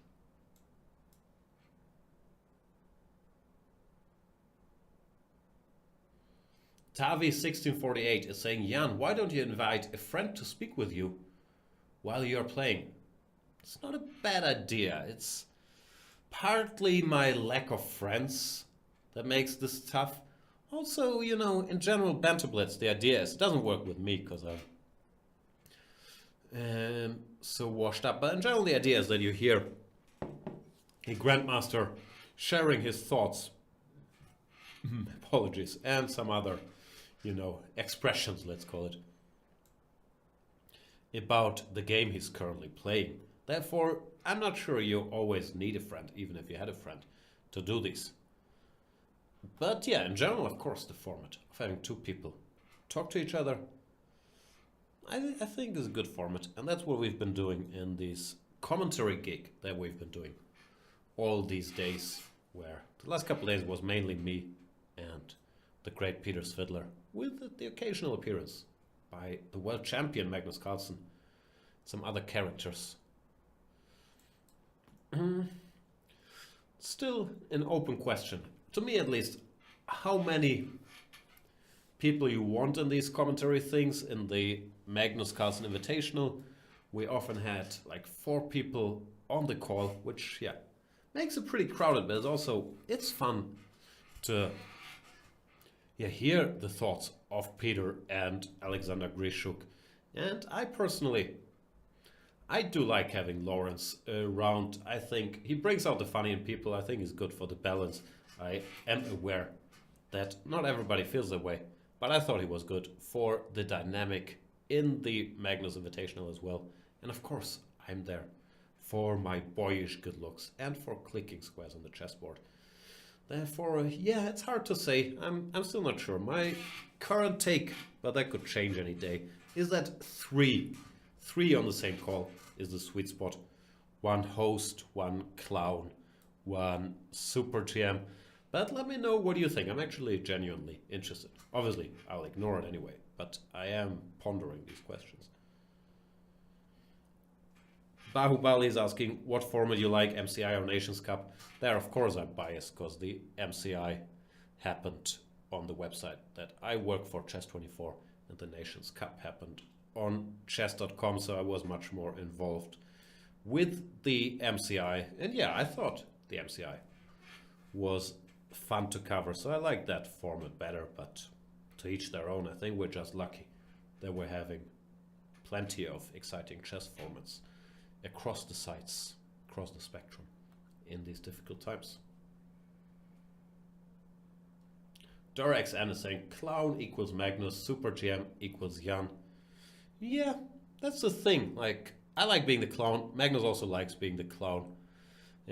I struggle a bit with the super GM part, although I could probably play the analyst part in most settings, but it wouldn't be ideal because I'm not genuinely enough interested in chess. So it's great to have a guy like Peter around who is amazing at spotting things on the chessboard. But yeah, these balanced things to make it interesting for as many people as possible are always very, very tricky. Not like I have answers. I also really enjoy the format, this thing we did on the Rocket Beans German channel for one day, where it's me and a comedian slash professional host, which is more, directed at beginners at talking nonsense. So I'm having a lot of fun with that, but that I don't think is suitable for the Chess24 audience. I also wouldn't blame them if they're sort of sick of me talking every day. So, it's a tricky balance.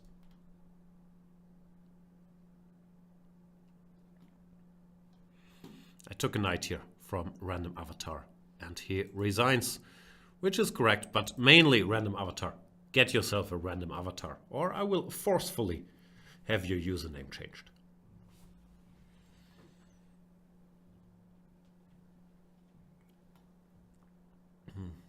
Nautilus5 is saying, how about asking David Howell to join in commentary? Serious suggestion, no pun intended. Yeah, why would there be a pun intended? I think David is great. He did join for a couple days, I think during the candidates coverage. He's also doing Banter Blitz on Chess24. Always fun to have him around for sure. Top Marcot wants to know who win the Nation Cup. China won.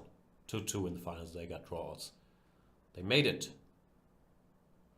Let's play FIDE Master Sergio Fuentes. Wow, you're only 2100, but you're a FIDE Master? What's going on there? You haven't played much? Or are you rusty? Are you too weak, too slow? What's the situation?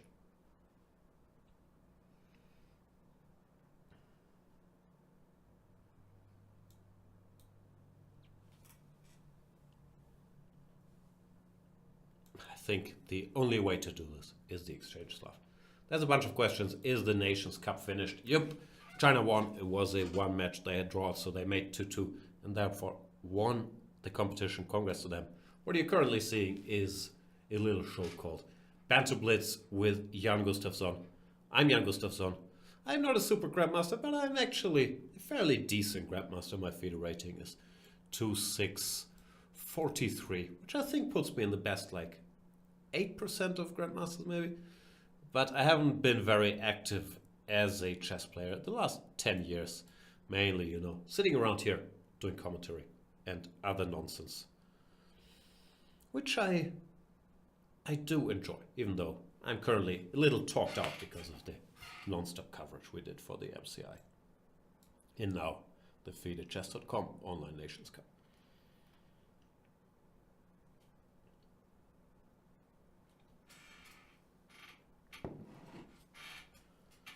Mr. Dodge Chess is saying, it's not the ideal format if people are asking who won an hour after the match finished. Yeah, I guess that's fair. But I don't... Maybe it has nothing to do with the format, but just that they're tuning in now and they're confused why it's me playing Blitz games and not Ding Liren playing Hikaru.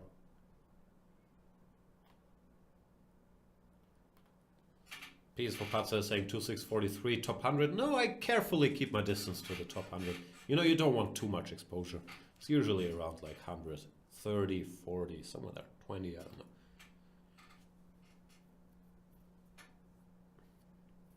BTM98 is saying, yeah, I was gonna need a vacation when these restrictions lift.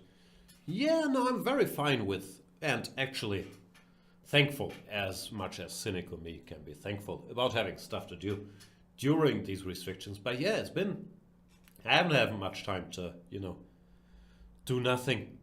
And I could use a week on a Thailand beach. But we are far from that, and in these strange times we're living in, I'm just grateful that I can sit in my basement, do chess commentary and other nonsense. While, yeah, many people are way worse impacted by the situation. So, not the time for whining, but yeah, give me a break. Chess. Okay, it's always a time for whining.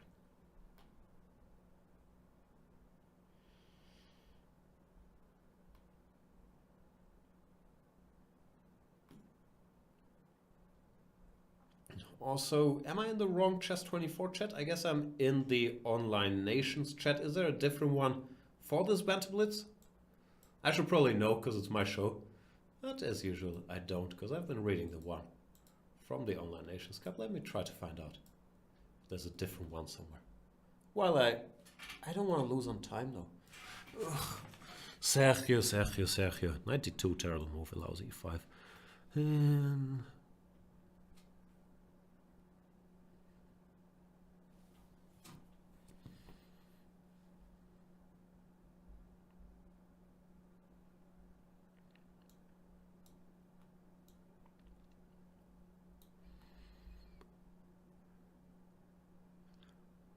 Time to speed it up just a little bit.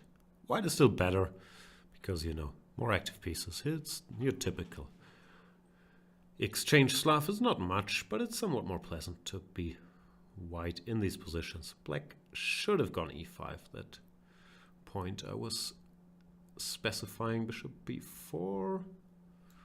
You know what, I'll stay passive and lazy.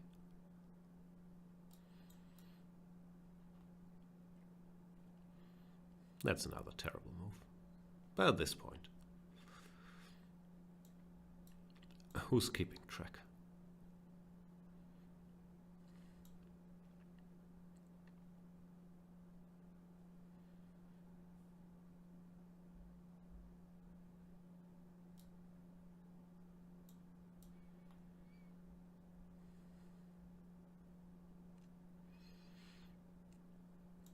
Here comes e5. A little too late, I would say.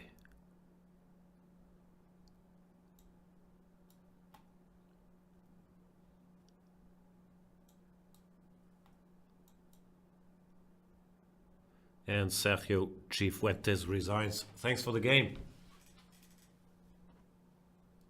Jake Loans saying, Jan, can you oil your chair? It is making noises. That's probably true, but I don't think I can oil it. And by I don't think I can do it, I mean, I'm too lazy. What happens if I do this? Ah, here we are. Now I'm in the other chat. I was wondering if all you guys had abandoned me. Now I can read it.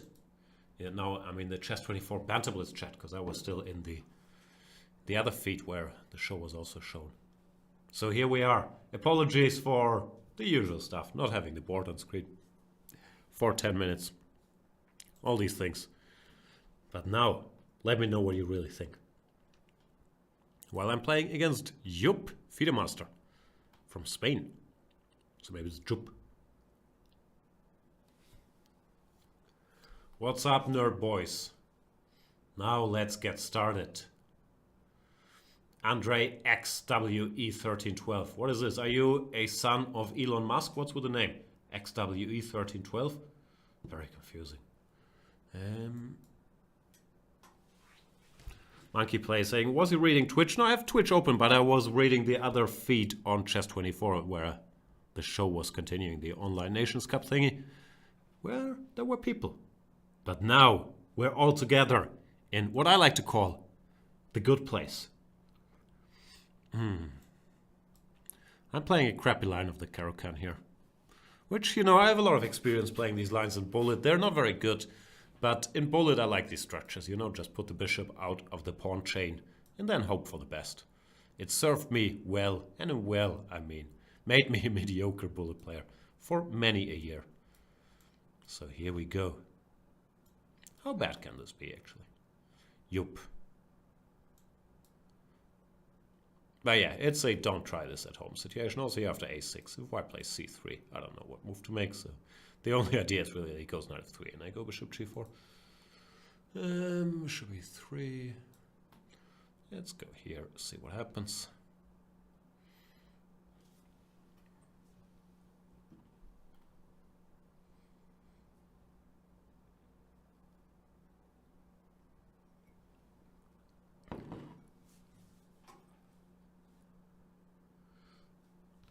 This question about my podcast recommendations. I'm not up to date on many things, really. I don't want to keep beating that busy. I have a family and I've been doing a lot of chess commentary, horse into the ground. But really, my pop culture recommendations are not what they used to be. I'm still listening. I haven't been listening to that many English podcasts, actually. What have I been listening to? Listen to a bit of Joe Rogan, bit of Bill Simmons, even though with no sports going on, I have not been a very loyal Bill Simmons listener either. Comedy Bang Bang, I usually, if I like the guests, if there's some Paul F. Tompkins or Jason Manzoukas or Andy Daly or John Gabrus, I listen to that. So I'm sure I'm missing something. There's my phone somewhere. Let me go through my podcast. I listened to a bunch of... phone is empty. No. bunch of German podcasts that are not going to help you very much. Fest und Flauschig, Gemischtes Hack. You know, all the popular ones.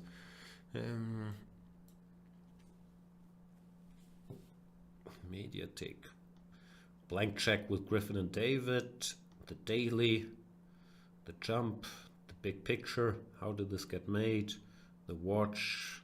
Pod Save America. The Low Post. House of Strauss with Ethan Strauss. The Rewatchables. Oh yeah, I listened to the Gladiators Rewatchables episode the other day. Two Bears, One Cave. Conan O'Brien Needs a Friend. The Jeselnik and Rosenthal Vanity Project. There you are. Those are my podcasts. All right, time to speed up again. What's with all the having to speed up all the time? Aren't these the times to slow down a little bit? Have a look around. Think.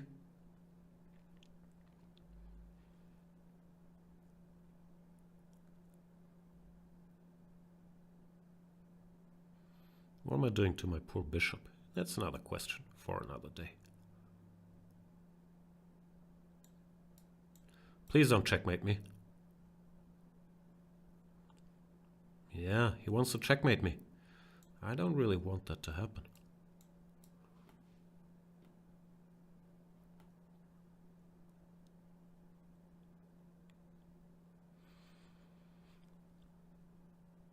He still wants to checkmate me. Still don't want it to happen.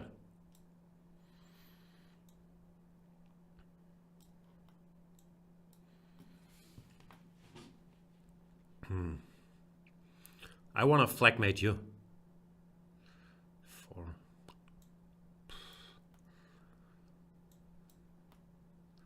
I don't see how I get checkmated now. Which is nice.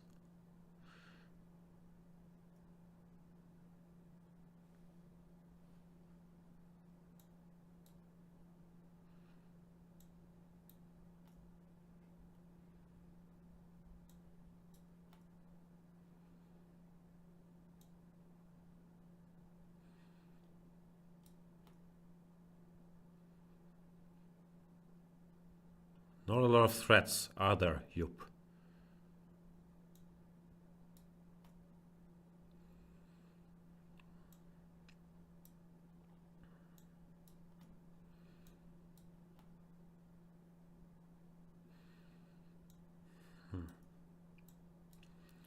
Jupp is relentless. I will take all his pawns.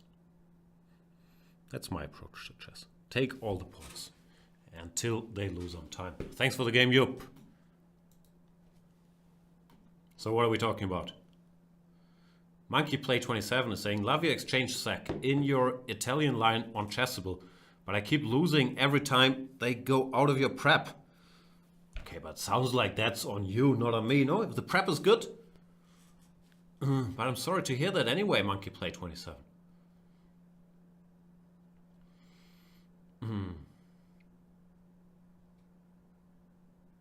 He's saying, yeah, keep playing it in blitz games, and it's way too complicated for that. The hope, though, is that it's also too complicated for your opponents, no? That you can overwhelm them and hopefully know it better. But yeah, sorry. Sorry to hear that. Let's practice. Oh, d4. Nothing to practice here. Carlos Axarlian is saying, waiting, Jan. You know, the funny thing is that I'm assuming that most premium members that have challenged me are waiting and want to play a game. I'm not sure about it, but that's generally the assumption. That's why reminders that you're waiting don't help that much. I understand that. And I'm trying. I'm sure the Banter Blitz frequency will pick up quite a bit once we don't have tournaments every day anymore.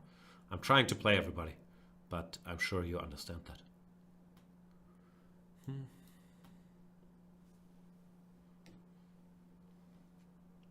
Chess Chopin saying, when is the next Jan clinic? Yeah, I know, I gotta get back to the opening clinics as well. Once again, been doing commentary for, I think, 24 out of the last 25 days, something in that neighborhood. So I've been busy. I need some days off, frankly, but we'll get to it. C4 looks very risky. Can I punish? Queen A5, knight D2, E5. Not sure what move order to do it in.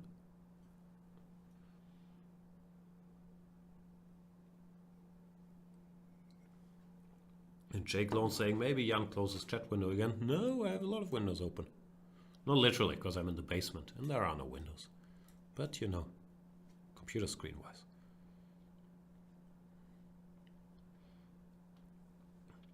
Henry0813 is saying, what's the next tournament after the Steinitz Invitational?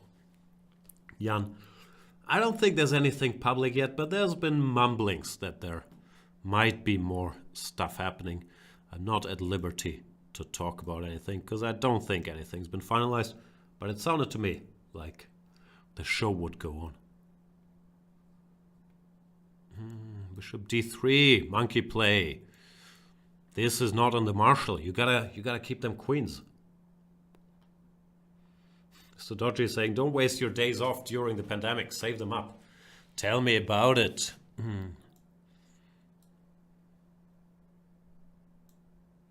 What days off, by the way? Mr. Dodgy is saying, nothing public. The Mr. Dodgy Invitational will eventually happen. That was not what I was talking about, because those are not my news to break. And yeah, sorry monkey play, but yeah, I can see what you mean. But if you have trouble with too complicated positions, then don't play lines like Bishop G5, D5, E3, especially after C5, DC5, where stuff gets weird very quick. You know, play it nice and safe. Knight F3, C4, G3. What's the worst thing that could happen?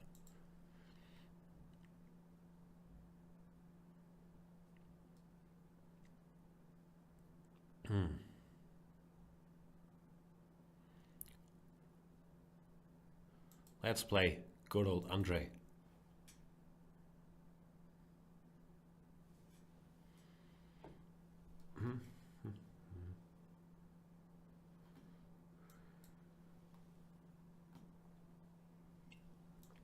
I guess I'm not doing a stellar job selling my E4, E5 series, but continuously playing the Caro-Kann. Next game is E4, E5.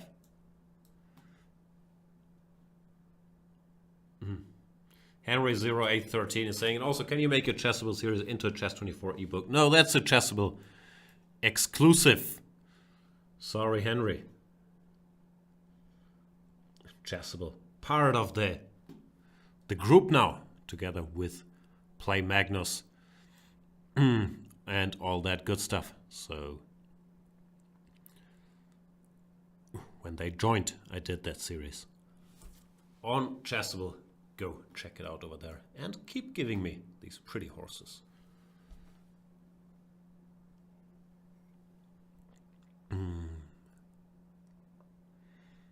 You know what? Since I'm a piece up, I'll be generous and heroically sacrifice on H3.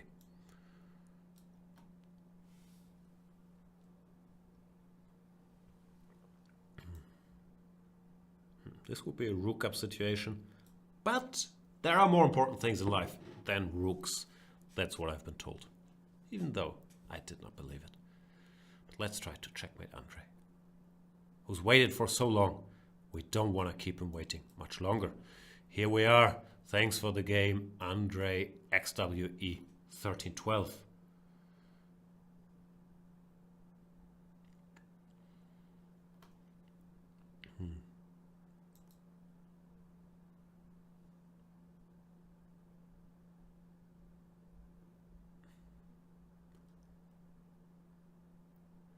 Let me play good old Jake Loans.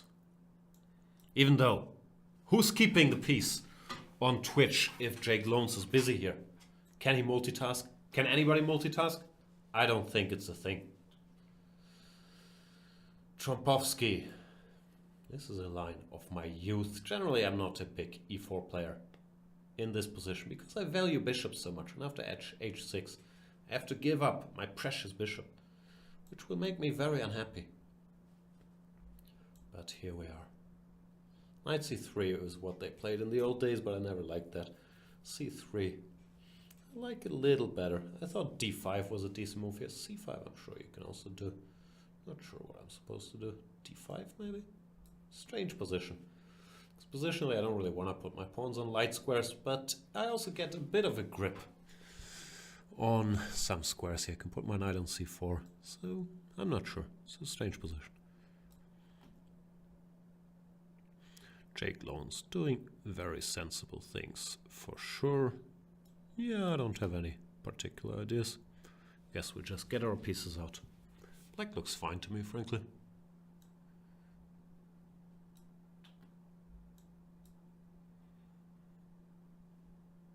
Yeah, looks very, very acceptable for black. Queen g6, so aggressive.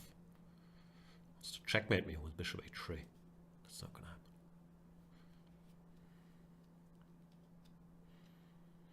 Rook e1, so I can go bishop f1, and also, you know, aiming at that bishop a little bit. He goes bishop f6. Now that d6 is unprotected, it's time to bring the horsey to c4, maybe b5, but usually c4. Yeah, queen g6 felt a little, I don't know. Feels like it's breaking the coordination a bit. I'm not sure what black should have done. Some a6 maybe, or bishop g4 also looked sensible. Queen g6 somehow I didn't like. Alright, do I go bishop f1 or g3? Maybe g3, no?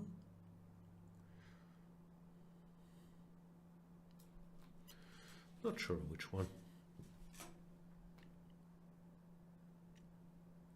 After bishop f1, the bishop could potentially have been hanging, so I'm not sure. Skibby is saying, hey Jan, I thought today you will banter at 6:30 p.m. I don't know actually what time we published. The plan was to do it after the Online Nations Cup was finished, so I just started after it was finished. If it was given as 6:30, apologies, I wasn't aware of that. The idea was just to do it after the other thing is over, which was not at an exact time. But here we are.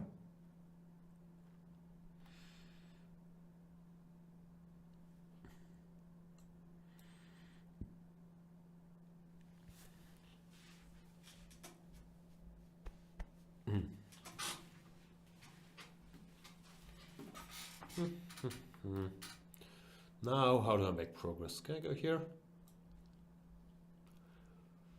Not sure. I want queen f6, knight d2, and then go after the d6 pawn.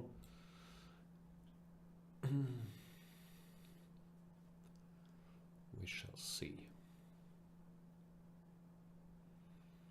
Yeah, it looks like I made some progress. As mentioned, this queen g6 move I didn't like that much. b5, now I have knight e4 or ab first. Can this backfire? I guess not. Yeah, just ab, and then knight e4. It looks like the black position is a little stretched out.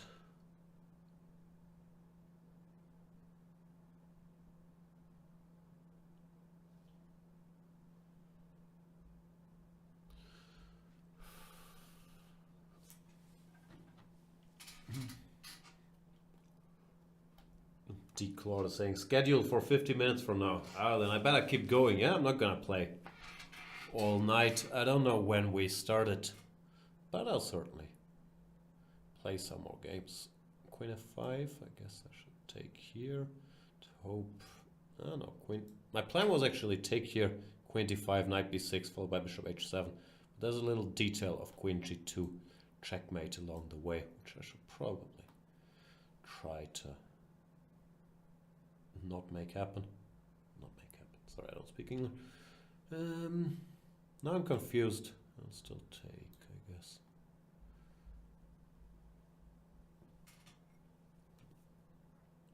Queen d5, there's still bishop h7, and if queen somewhere else, I have knight c4. Gotta be a little careful, of course, because of my weak and light squares, as this last line showed. But I guess if I am, it's not too dangerous an attack that Jake has. Can I go f4?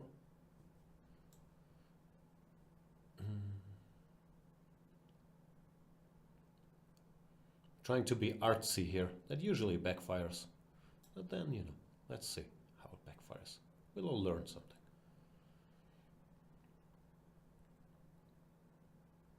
My point is that after queen f6 I can go knight e8. And according to my count, this queen does not have a lot of squares. If my count is wrong, the knight looks very silly on e8. But I have a feeling that I counted correctly. And this is actually checkmate, Jake Loans.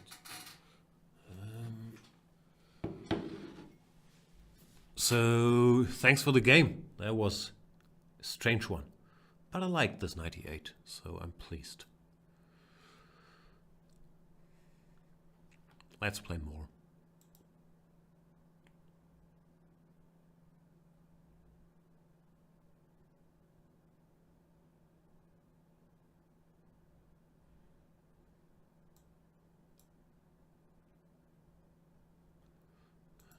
Luca 1.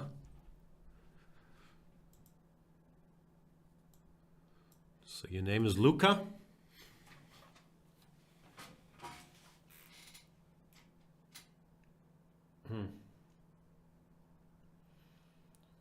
Duke is saying back to being nice on the chat. Yep.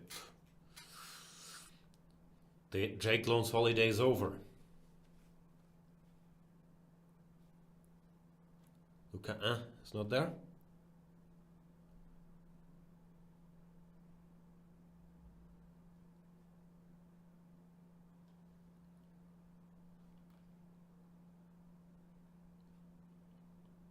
Henry0813 is saying, Jan, will I am Alex Astana be doing more work for Chess 24 in the future?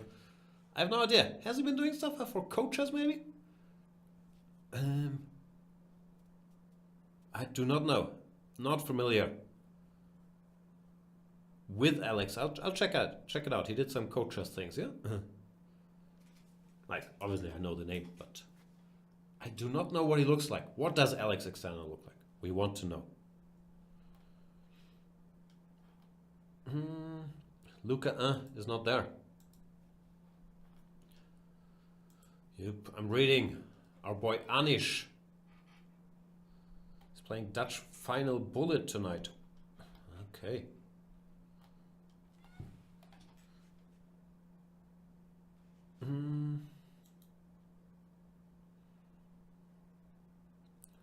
Let me play some more games. There's also a fair question. What I'm getting through my headphones. And the truth is, nothing.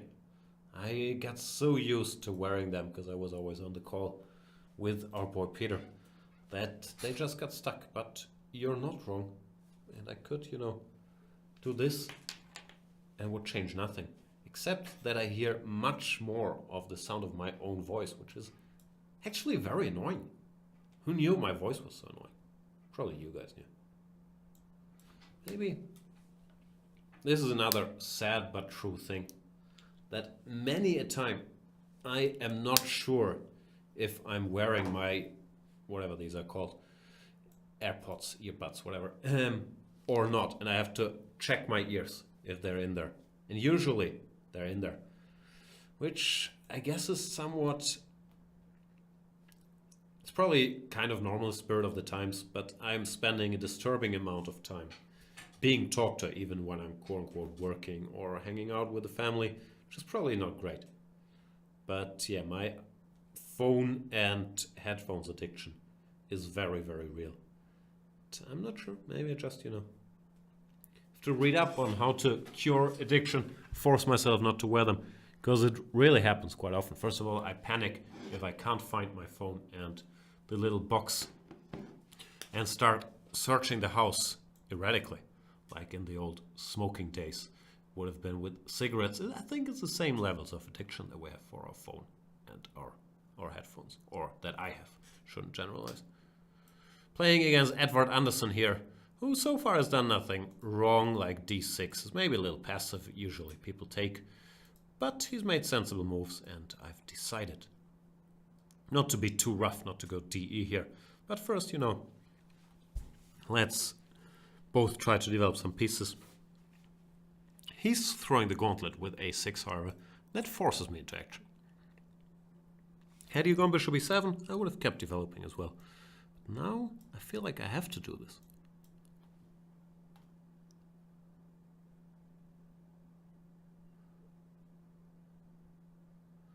Chaval47 is saying, Jan, during your younger age, how many hours you spent studying chess? It's a hard question, I guess, for most guys, because it never felt like studying chess. Also, I'm old, so I grew up, you know, most of my chess education was pre-internet, just, you know, reading books or playing tournaments. But it never felt like studying or training or working. So it's hard to put hours on them. But yeah, it adds up. Probably not as much as you think, or maybe you don't think that because of my play.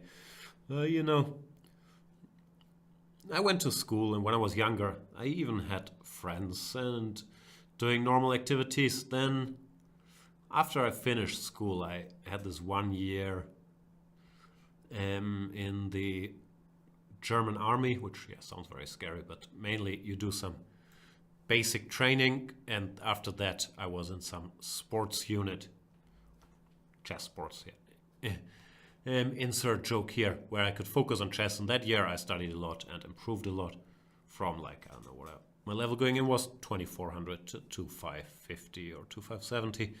And after that, I had 1.5 years in Madrid as an exchange student, as an Erasmus exchange student, where I didn't know anybody. And I didn't feel like studying. So that half year, I studied a lot as well. And I made the last jump from whatever my rating was, 2550-ish to 2630-ish to the level I have now. After that, I met some degenerate friends, and I was back to, you know, playing FIFA and other PlayStation games at the time. So, I don't know. I don't think you can cheat the hours you put in, but for me, I've never had like consistent, organized training, or never had it consistently, at least. I never felt like work, so it's hard to say. And Leia 110 is not here. Zeelands is saying, then you lived on a yacht in the Mediterranean, right? That was before. That was from like age 6 till 9. That's before all these exciting chess adventures. But I think I learned the rules there probably.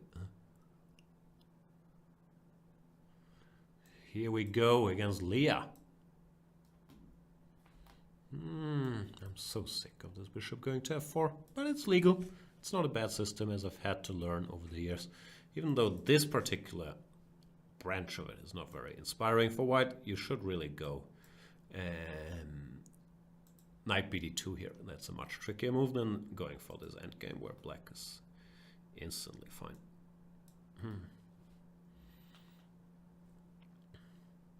Yeah, this is pretty comfy for black already, and also well known to be pretty comfortable. I think I gave details in one of my series on Chess24. This, I guess, black repertoire against 1d4, maybe part 4 sidelines. Yeah, he goes knight b1, he or she. Yeah, you can already see that probably white has not achieved very much in the opening. We gotta go back to b1. Now the question is, do I have better than going back to c6? Maybe I can try using this knight on a different route via c8, b6, trying to get to a4 very quickly. Not sure that was needed. Knight c6 looked perfectly fine, but it looks interesting. You know, just trying to get here, which is often a nice square for the knight in these structures, targeting b2. It already looks pretty unpleasant for white, frankly.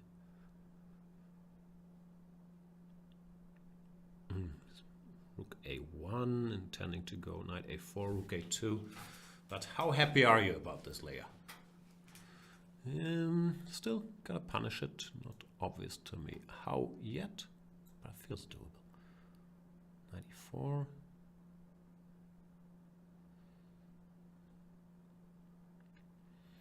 Feels like there should be something direct. I don't see it yet.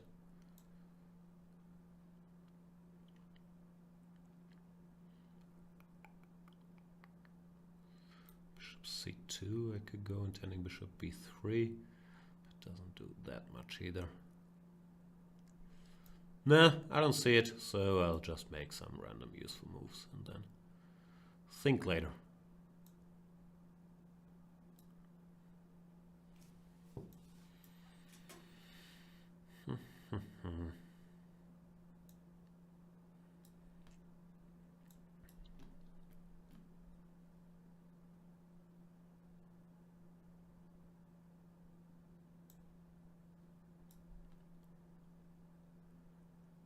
Yeah, feels like I left something on the table here. I'm still very comfortable. It's generally a pretty comfortable line for black, but feels like I could have punished a little harder.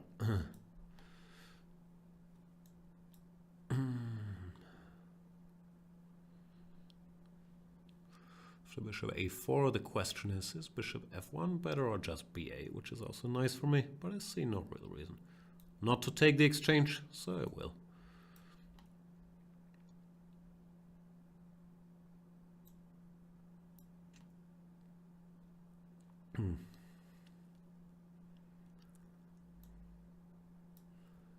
Alright, how do I do this? That bishop bothers me a bit. It's well placed there.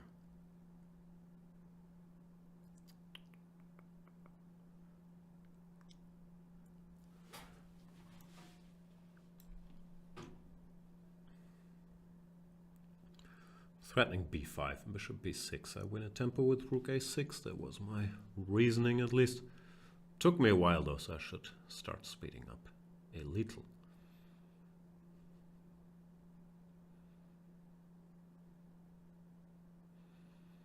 I guess bishop b5 is the move. Yeah, no. We can continue the circle with bishop b6, rook a8, bishop d7.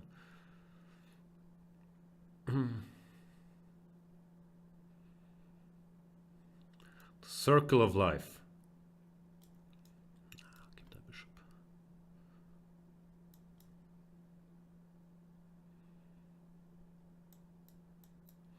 Keep pushing them pawns.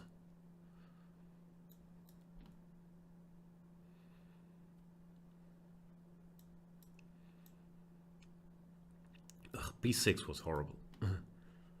Shouldn't have gone b6 because I could have used that square for one of my rooks, I think.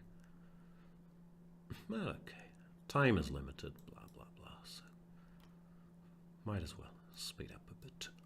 Oops, that's not a good pre-move. You could even say that's a pretty bad pre-move.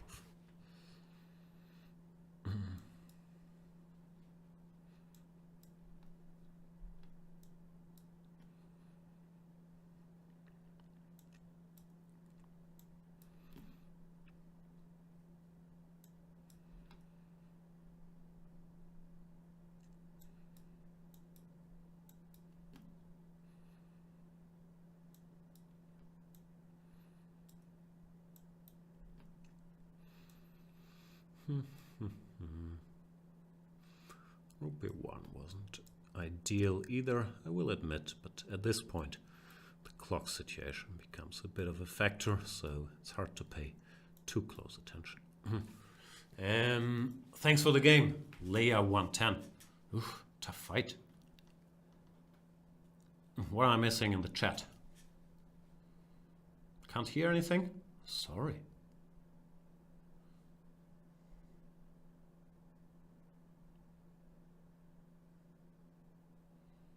Skibby wants to know, when do you have stopped playing the Grunfeld, Jan? I don't think I ever really stopped. I played it more consistently in my early 20s, so an eternity ago. I'm still, you know, I might still bang it out every now and then. But yeah, I don't think I have a fixed repertoire against 1d4. Yeah, but yeah, my days of it being a consistent Grunfeld player probably ended in, I don't know when, 2004. I'm very old. Gustav Chatterjee wants to know, Jan, did you ever have a chess coach? Not really. Like, I like giving credit to my first trainer, Vincent Kolanoske, who passed away.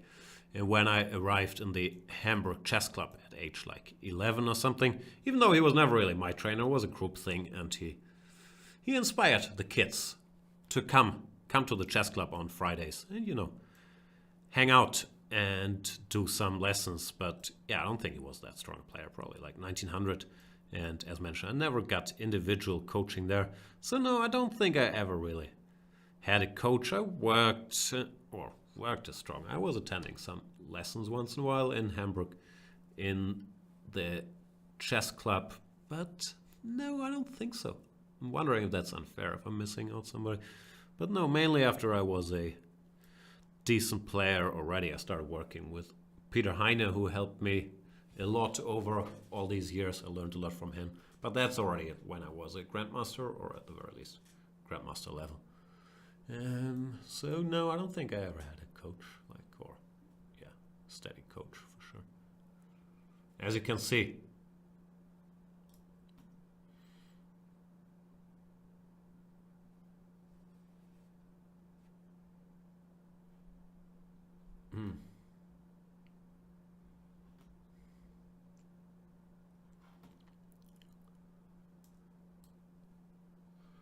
DK79 is saying his name was Hans Gruber. No, that's the villain from Stirb Langsam, and the name is nowhere close to it, so I'm not sure what the joke was. But yeah. No. Did I say Stirb Langsam? I meant Die Hard. Sometimes I think in German. In German we call the movie Stirb Langsam. Since he said Hans Gruber, my brain shifted to German.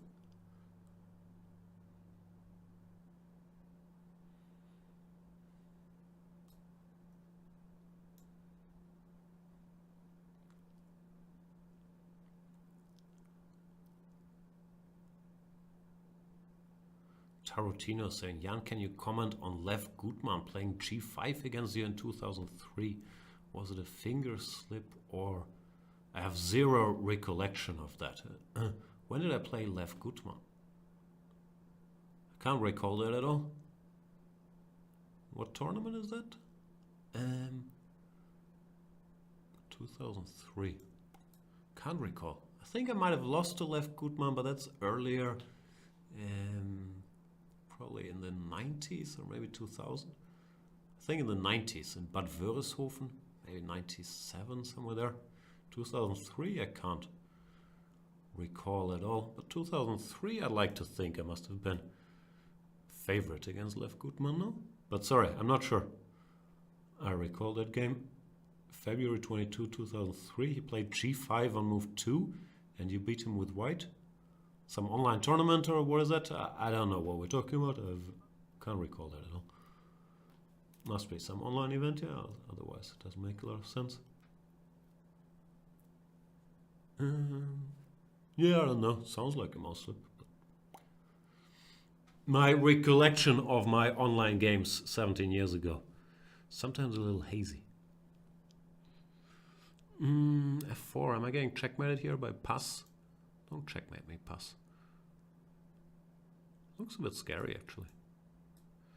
Should probably do something about that bishop. Luke van Vele would not start worrying about his king anytime soon here. But I'm already scared. Tarantino is saying it's in the Masters database. I don't doubt it. I just, can't recall it at all. Sam Ganji is saying, Jan, are you only German or are you also partially Dutch? No, I'm only German. I have, I don't know, Swedish great-grandparent.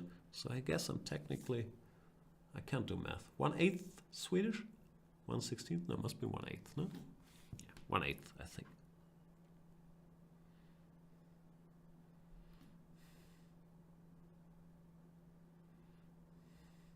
Yeah, Tarantino, I do not doubt that game against Lev Gutmann exists.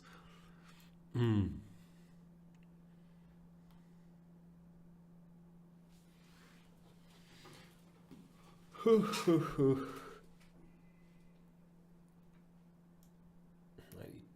He's playing well, by the way.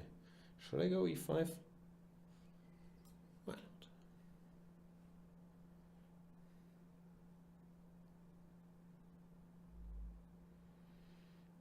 Tarantino saying, oh, it was online. Yeah, it must have been online. I've been saving that question for you, Jan. Sorry that bothered you for all these years. Yeah, I can't recall it, but yeah, it sounds like an online game. Who would play g5 if not online? No?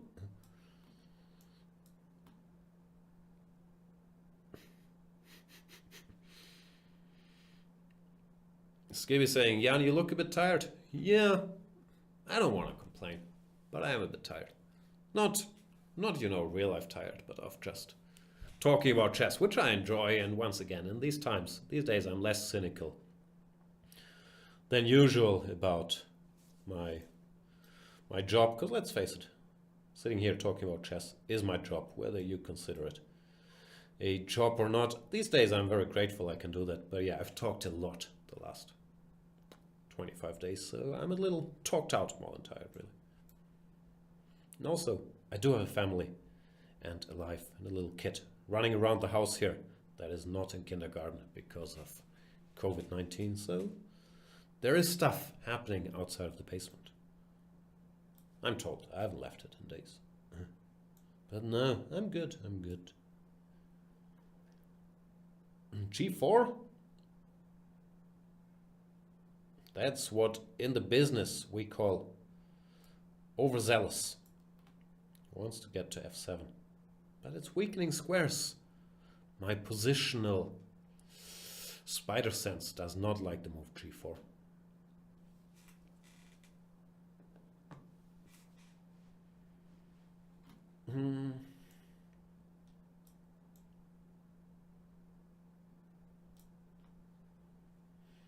I'll give you one chance to parry the threat of bishop e4, but only one. I think that's fair.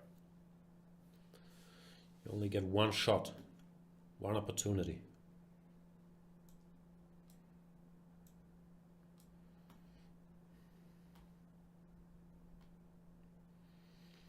Mashed potatoes are neat. Chess 24 has them locked in a basement. No, I'm in my house. Not sure about you, but I've been social distancing like a pro over here.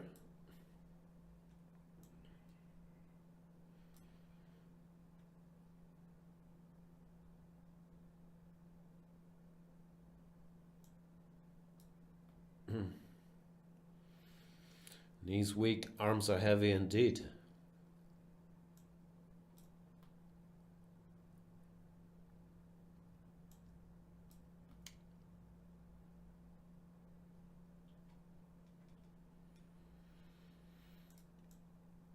And past 17 has seen enough. Thanks for the game, past 17. Che Zongze is saying, how long did you know Trent, Jan? Does anybody really know Trent?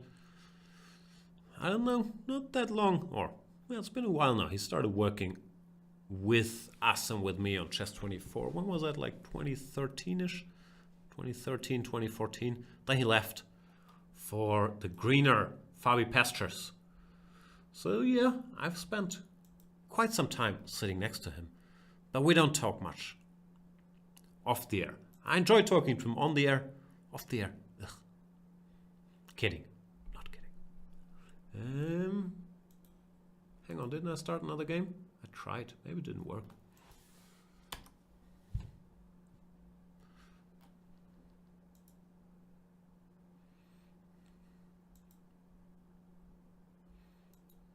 Try again. El Gambito Mero. Memero? I don't know what that is. Let's play e5. Maybe you can play El Gambito Memero. No. Nope. Here we go. I feel a gambit coming, but so far, no gambiting. Show me the gambit.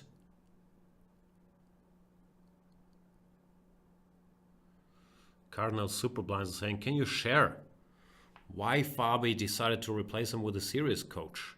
I do not know much about the internal workings of Team Fabi, but I don't think Lawrence was ever a coach. No, he was a manager. He was the Don King of the operation. That was my understanding.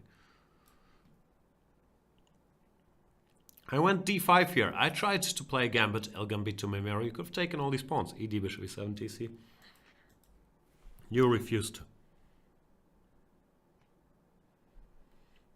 Suki Ray is asking, watched the MMA event yesterday? No, I did not. Yeah, I don't want to beat this. Oh, I'm so busy, horse. Into the ground. No, I don't even know who was fighting.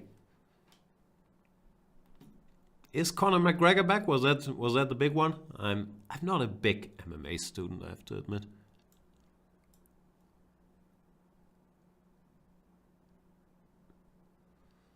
Skibby's asking, what are you guys doing nowadays to don't get boring? Learning some new stuff or something? Nah, I'm just sticking with having a family and doing chess commentary a couple hours every day, so I haven't learned anything.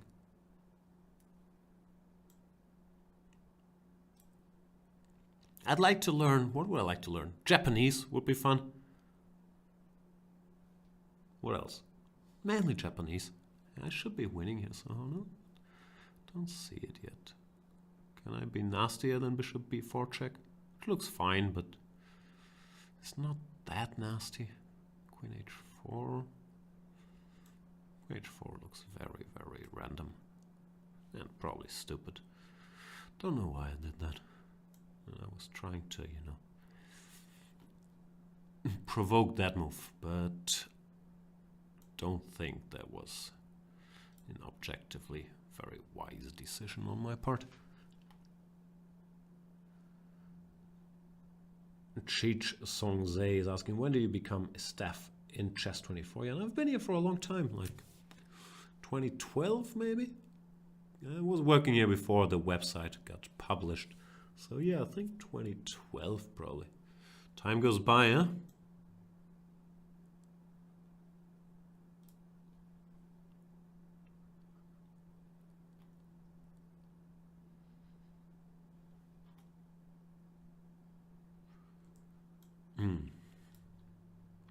Wow, that is a lot of time. Don't make me question all my life choices. Not today. Give me that queen. Gambit boy. You know what? I'll be greedy and I'll take it next move. I don't want to give you both my bishops for it. That's only fair, isn't it?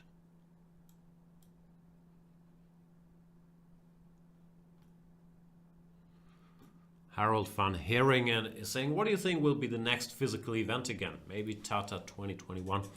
I don't have any clue. I guess, yeah. Will depend a lot on local regulations and also general acceptance of big events. I don't know. Like, could we have a candidates tournament in 2020, World Championship match, smaller events? My guess is as good as yours.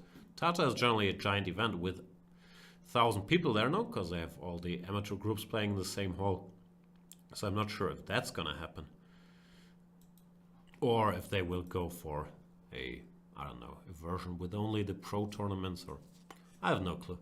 Literally none. Crackers is saying Lawrence's maximum what Chess 24 budget can afford for pointless things. Not sure what you mean. You weren't entertained with the Carlsen, Svidlers, Grishuks. Also, yeah, as I said, I enjoy having Lawrence around for the balance. I'm aware many people feel differently, and we talked about it earlier. That yeah, it's a tricky equation. All these commentary things, how many guys / girls you want in there so that it stays entertaining, and so on and so forth. I do not have all the answers, but trying to learn. Also, I think it depends a lot on the different time controls, because with the classical, of course, there's more time for foolishness and general stuff than with a rapid event where there's always things happening. Personally, I had the feeling if too many super GMs might also not be ideal, because if it's just, moves being exchanged at lightning speed, then, well, if it's tough for me to follow, I figure it's tough for the audience to follow as well. Then again, who doesn't want to see all these guys? So I don't have answers. We'll continue experimenting. And yeah, feedback is very welcome. Well, I'm very tired of the London system, but you can't, can't forbid people from playing it. To play it, I guess. Not sure.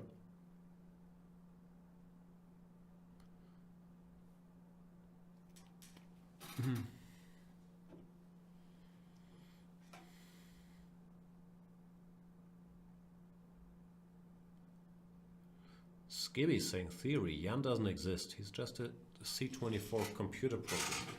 The Agent Smith of Chess 24. Wouldn't we have more Jans though if I was the Agent Smith? Maybe there are more Jans. Could be that you're onto something there, Skibby. Bishop d3, what am I supposed to do? Go here or go queen b6? I don't know stuff.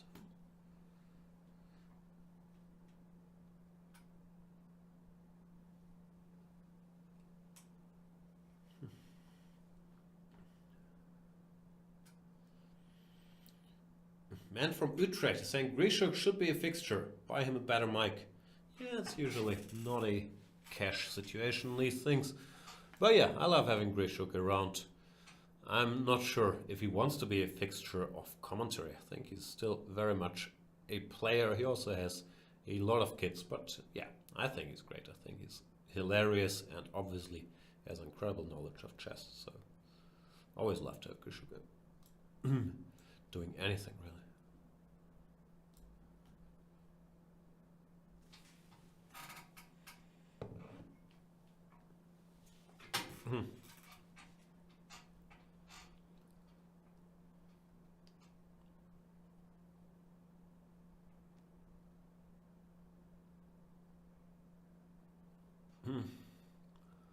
Queen b3, can I take the pawn?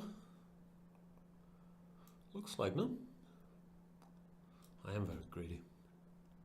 Queen a4, I go back. Queen b6, I have a Zwischenschach. Knight d4, queen d4, I couldn't see anything too threatening either. You should probably do that and then try some bishop b5 check. But it's not that scary. Darren 147 Bunready saying Sasha, Peter and you are the dream team. Not sure. Also, frankly, there is the business angle that we have all the group products to plug, and all Sasha, Peter and me, well, I'd be the only one doing it in that context, and I'm very awkward in plugging even my own stuff, while Lawrence is way, way better at it. So there's always that consideration, which I understand does not play into it too much for you guys, but frankly, if we're not selling any premium memberships or Chessable series or Play Magnus subscription or any of these things, Tactics Frenzy, great stuff as well, then none of this happens. Then the Magnus Carlsen Invitational doesn't happen. The shows with the Grandmaster certainly don't happen. So that's a very important angle to keep in mind as well. Therefore, yeah, it's always very, very complex. I don't have all the answers. I do know that, yeah, the Chess24 premium members are the ones supporting the thing, and the Chessable users as well. But this is not even meant to be a thinly veiled plug. I'm very bad at, advertising products. I just think it's, see, there we go. I just think it's a good deal and people should do it if they want to. But obviously, that's not exactly how stuff works, I'm guessing.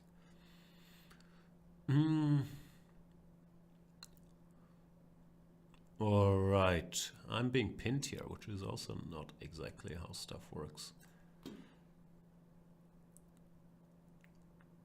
Trying to castle away.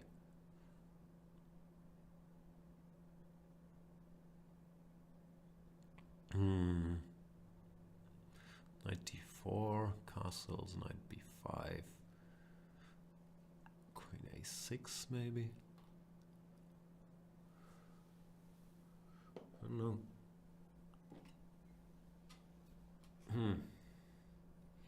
So dodgy with some advice. Just yell "go premium" every 90 seconds. Build a habit. Yeah, I'm not a natural at it. Like I understand it's stupid, but I always think, okay, it's a good deal for people that wanna, do chess stuff, and they will figure it out, and they shouldn't be told all the time. But of course, that's not how the world works. I'm even awkward about, plugging my own Bantamblitz show, like tweeting. I'm playing Bantamblitz now, which is not asking anybody for money or anything. But I just, I don't have that sales bone in me at all, which is a problem, because obviously Peter Svidler or Grishuk aren't going to be yelling "go premium." So it's just another thing to keep in mind, because at the end of the day, as much as I enjoy doing these shows, all these events happening and the commentary depend on that. Cold, cold world, baby girl. I don't know who the baby girl is. So, can I just go here? I guess so.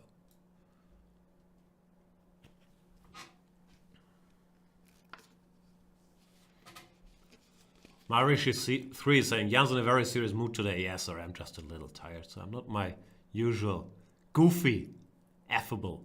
Is affable a word? Probably if I was affable, I would have friends.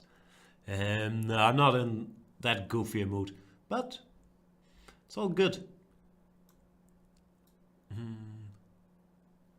I'll be back to goofing it up, no worries.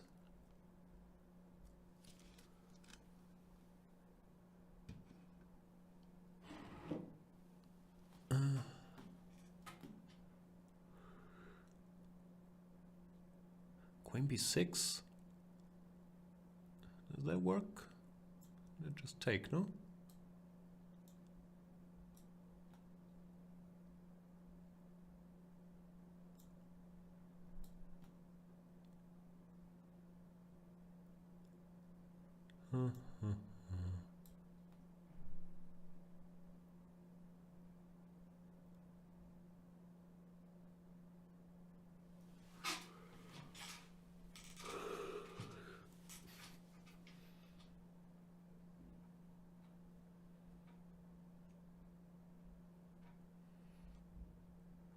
This should be winning for me. I'm also doing well on the clock.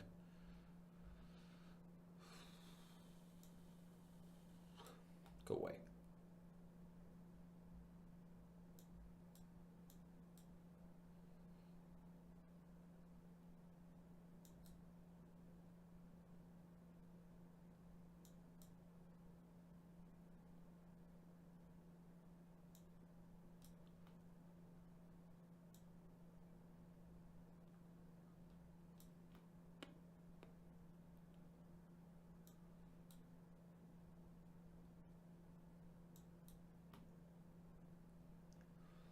And I did win. Thanks for the game, Cheech Zonze.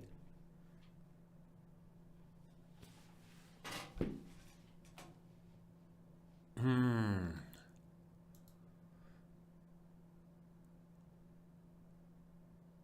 shall we play next? How about Acots? Sorry.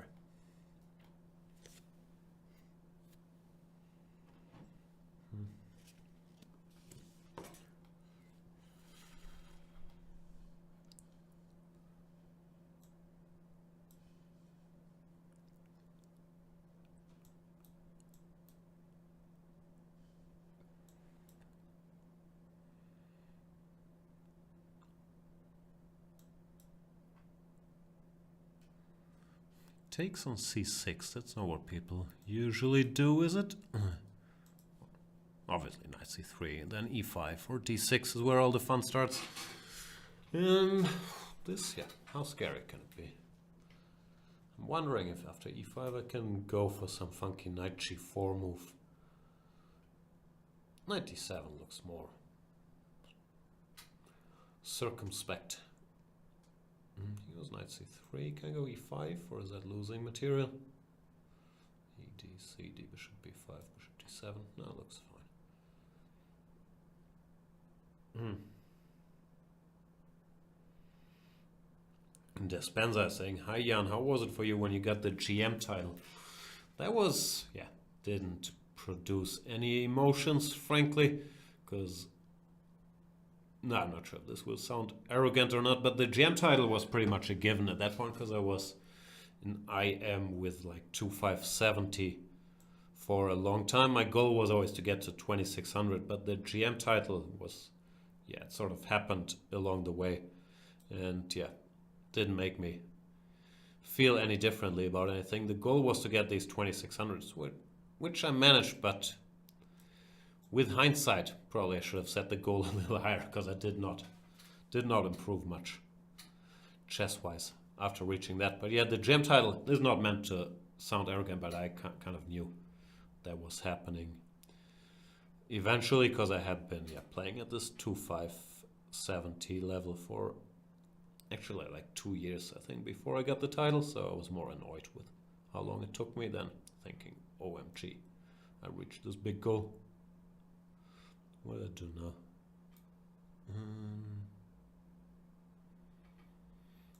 Not sure.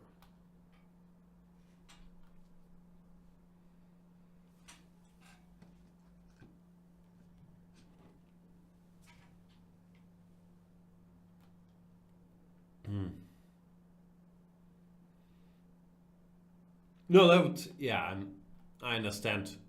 That could sound strange, but that's just how it was for me. Like, it's always depending on what your level is. To some people, this will sound like luxury problems. To others, it will sound silly, like all these super grandmasters that I'm doing commentary with. They will have, had problems at very different rating stages than I had. For me, I was like, the GM title sort of happened, but then at this 2600 level, I don't know, I sort of got stuck or whatever. Insert your excuse here about watching too much TV, playing too many card games, doing too much nothing. But that applies to pretty much everybody, just at different levels. So I think everybody will feel, had I only spent more time on chess or worked more, I could have had this and that level. I think that feeling is fairly universal.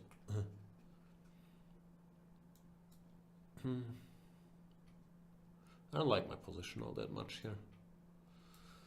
But queen g3, I don't like either, because I want to go bishop g6 anyway. No, knight h5 could be an issue. So that sort of helps me. Rook d1 I can't take here. Hang on. Bishop e4, bishop e4, knight e4. I guess we'll find out. Not sure if there's some trick.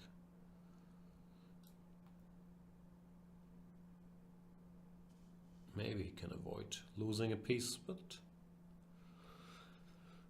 please show me.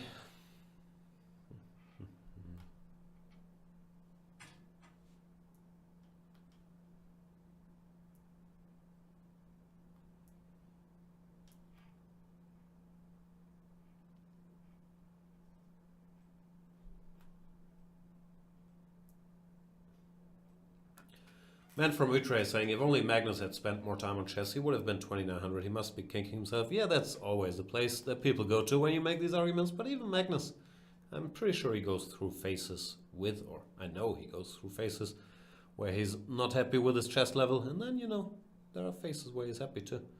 But I think that is fairly universal, even for world champions.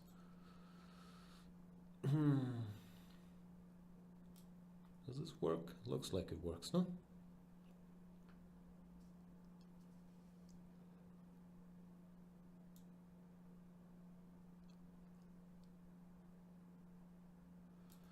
If he takes, I exchange queens with check. If he goes somewhere, I'm going queen c8. I think instead of queen g3, he should have, I don't know, bishop d6 followed by queen c6. I'm comfortable, but I could not see a way to have a big advantage, like queen b8 and take on b2 or something, but white would have been pretty much alright. Suki Ray is asking, did I watch The Boys on Amazon? Yeah, I saw that. I did not pay a lot of attention all the time, but overall it was enjoyable. Who's the evil head of the superheroes gang? I enjoyed the actor. See, my recollection is not great of that show. Homelander. There you go. Yeah. No, it was fine. Like as I said, I had it on late at night while doing some other stuff, so I can't say I was paying the closest of attention, but I thought it was a good show from the limited attention I dedicated to it. So Dodgy is saying the poor man's Doom Patrol. I tried watching your Doom Patrol thing, but it's just didn't do it for me. Also, watch this group of superheroes that no one's ever heard of that we've put together, but they're a different ragtag team of superheroes, and it's gonna be very, very different from what you've just seen. I can only do that often, and I had already just watched The Boys, so very little patience for more of the same, just worse. And let's face it, Mr. Dodgy. Well, what did I want to see? I wanted to see this, what's it called? It's gonna be tough if I don't know the plot or what it's called, but I'll make an effort. Is it called The Outsiders? I want to see this show about kids who figure out that their parents are supervillains. It's a comic book I read, which I enjoyed. Unfortunately, I can't think of the title. It might be The Outsiders. Might be something else. Anyway, I want to see that. It's on my, what's it called? I think Disney Plus probably. Do I go GF or Bishop F?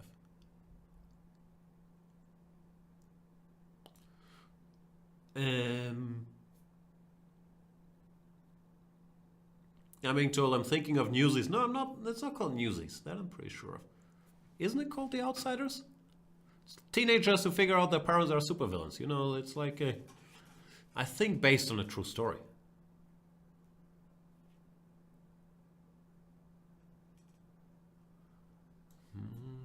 Let me Google it. Isn't it? I think it's The Outsiders.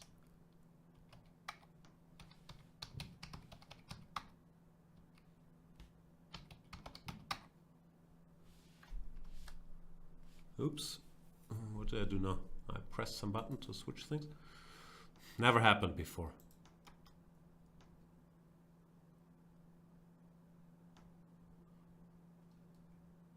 Looks like it's not called The Outsiders. What is it called then? Someone help me. This will drive me nuts. Knight G4? Why are you playing so well, by the way? Lanfear.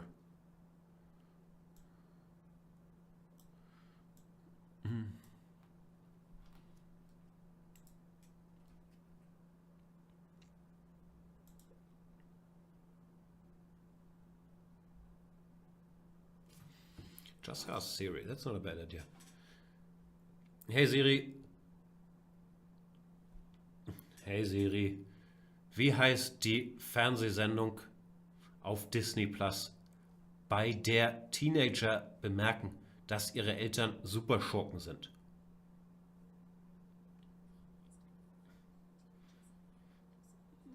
No, those aren't it, Siri. It's not High School Musical. Hey Siri. Wie heißt die Serie auf Disney Plus, bei der Teenager... Ugh. Come on guys, someone must have known this. This is a very famous comic book. Someone help me. Runaways! The Runaways. Thank you. Ugh, I was going insane. So that one I want to see. The Runaways. Seems like it's a very popular show. This only took us a couple minutes. Also, I'm being crushed here by Lanfear, which makes me very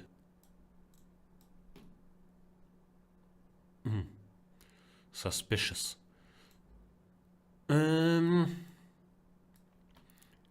So yeah, Runaways I want to see. I don't know if it's any good. I enjoyed the comic book. I read it on some train trip. Other than that, I don't know. What's good? Tell me. I'm really not as much in tune with pop culture as I usually am.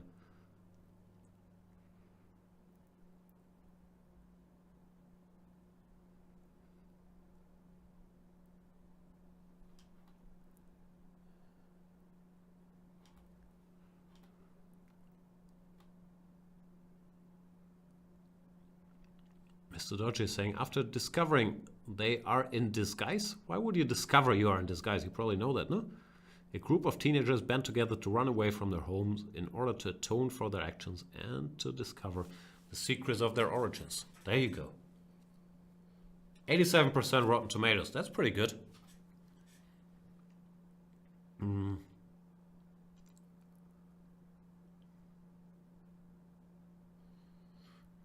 D7. Where do I go? Here or here? Both sides look unsafe. Maybe here.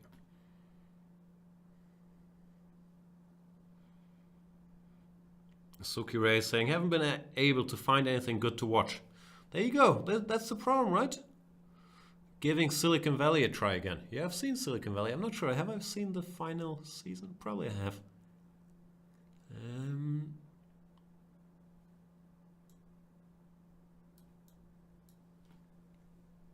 Ever since my boy, what's his name? TJ Miller left. It's not the same, is it? Is he called TJ Miller? I think so.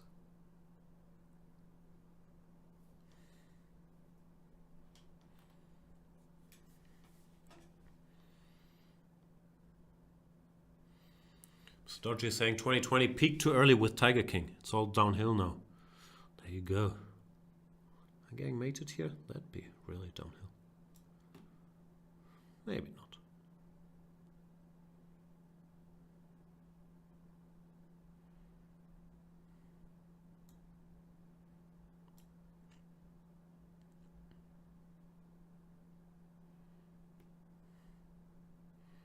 I'm winning now.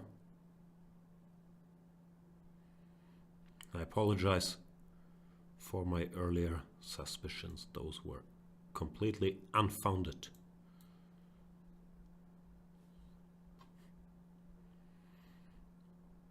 Because I can give checkmate or take queen. What a luxurious choice. And even though the ancient knowledge is take the queen, because it might not be checkmate. Here was checkmate, so I got lucky. Alright, let me play 2 more games and then get out of here. I feel I've been talking for a while, no? At least that's how I feel. Let me play Chess Pugnator.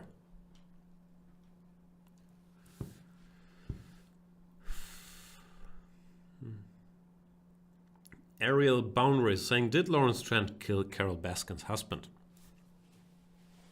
Didn't you see that theory that Jeff Lowe is Carol Baskin's missing husband?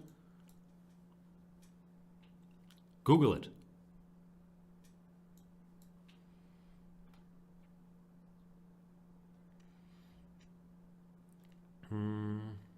What are we doing here? Chess puck.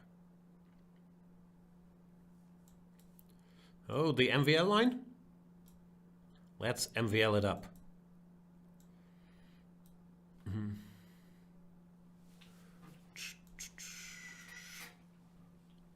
How does this go?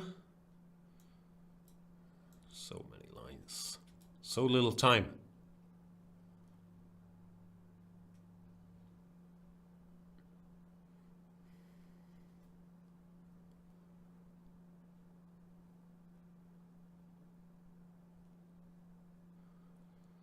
Vertwitch is saying, have you noticed on TV they still have 30 minutes of Weatherman when we all have the weather in our phones?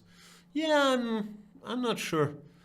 I would guess there's still a generation that maybe doesn't have the weather in their phones and also is used to the Weatherman. But yeah, I don't watch much TV. Like, that's why I'm asking for show recommendations. Doesn't everybody? Maybe not. Doesn't everybody just, you know, watch Netflix, Amazon Prime, HBO, Hulu, whatever else is there? Disney Plus, Apple TV. I'm sure there are others. Probably not, right? Also now in COVID-19 times, I've actually found myself watching more TV because I enjoy watching these talk shows more. Even though it does get a little repetitive. I'm not sure why I didn't cover the porn. Probably I didn't have to, but still. Bit unnecessary to leave it hanging. So what's going on here? Do I take on d5, go e4? How do you play these positions? I guess so. Still not sure if I should take a timeout to look after that guy eventually. Rook c1 was also a move. Who knows?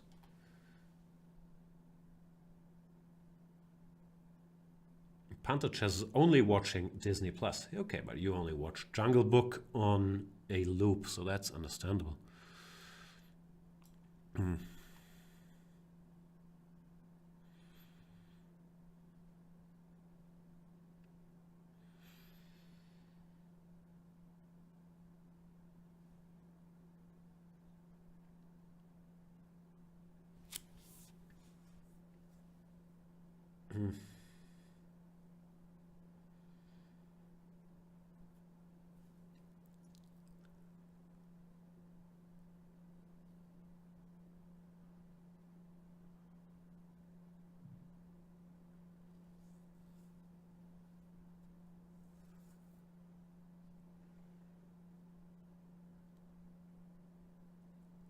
b6.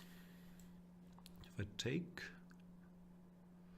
I don't know, feels like I should open stuff up, so takes... Seems like a logical first step. And now you should be in some trouble, no? Chess puck?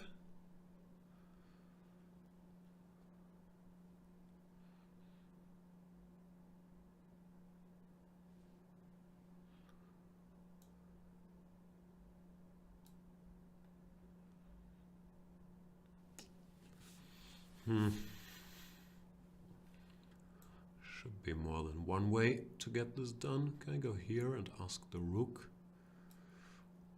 what its plans are? Obviously queen d8 and rook e1 or whatnot would look pretty winning as well.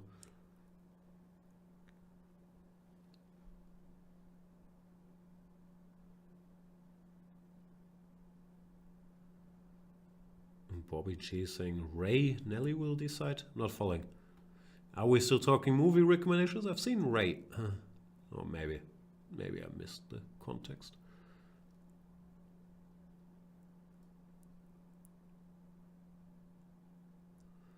Bobby G is saying I'm still learning who shot JR.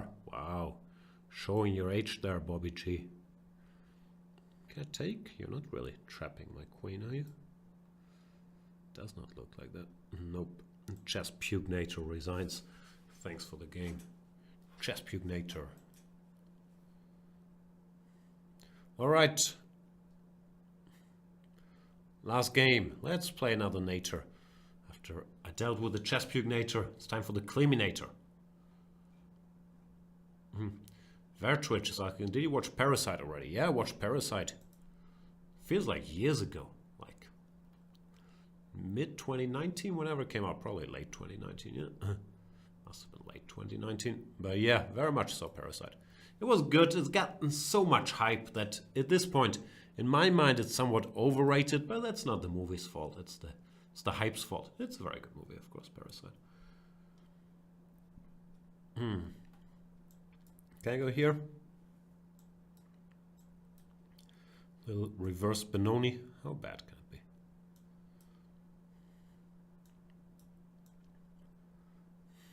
This might be pushing my luck a little, but maybe not. Who knows? It's a good system with colors reversed. I'm not sure you can do it. Hit tempo down. Bobby G is saying upload is interesting concept. That's his new Amazon Prime show. Yeah, got decent reviews. No, it looked, I don't know. Looked interesting, but not that I was... Oh, I must go watch Upload. I wasn't clearing my schedule. So it sounds like no one has any good shows, no? There's just nothing out there. I just want something dumb. Either like a funny comedy, like anything Curb Your Enthusiasm style. And I did watch Bruce Brothers, of course, with my boy, Mike Castle. But other than that, some crime show would also be good. You know, some Scandinavian lady in a knitted sweater chasing a serial killer. Can we do that at least?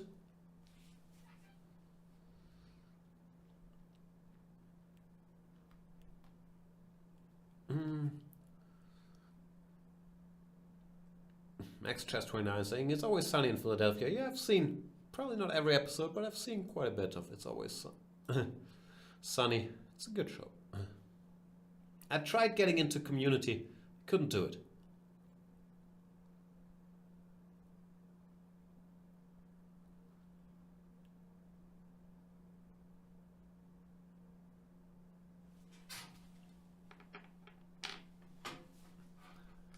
Bobby G is saying Muritsa. What's that? Muritsa.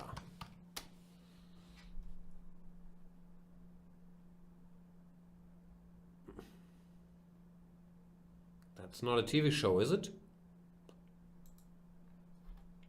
H3? You want to go G4? What's that about? Do I mind? I don't think I mind.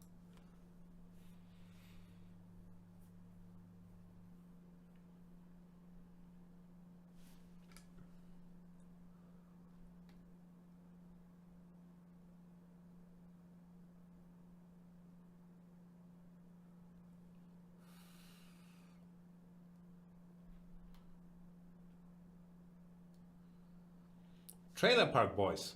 I've been told about Trailer Park Boys. Yeah, maybe I'll give it a try.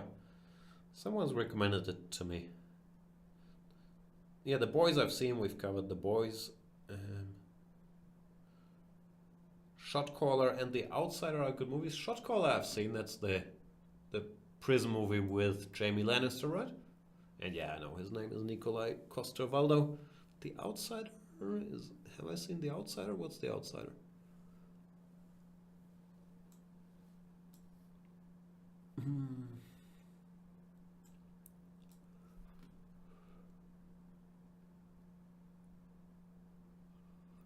Troll Trooper is saying, just watch The Wire. I have watched The Wire. Alright, some good recommendations there. Thank you. I'll later read it. And then Google all these shows and probably not watch any of them.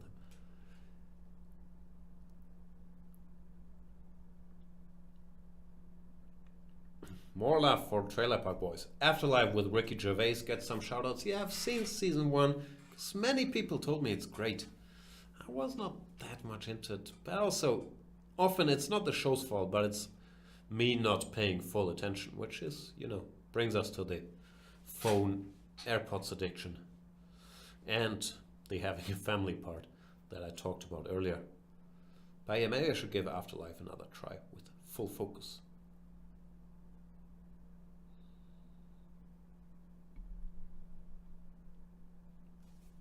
Forget about it, I was saying it's with the guy that played Joker. I forgot his name. You forget the name of Joaquin Phoenix? Commodus? The Outsider. Doesn't ring a bell. Oh yeah, I'll look it up. Some other Joker. Jared Leto. Okay. I think the fashionable thing is to dislike Jared Leto, no? I thought that's what the industry had settled upon. Ugh, Jared Leto, so pretentious. Von Eaglefeld saying Freud on Netflix was pretty good, but a bit intense. That's Sigmund Freud, but he's solving crime cases or something? The premise sounded a little silly. But yeah, maybe I'll give it a shot.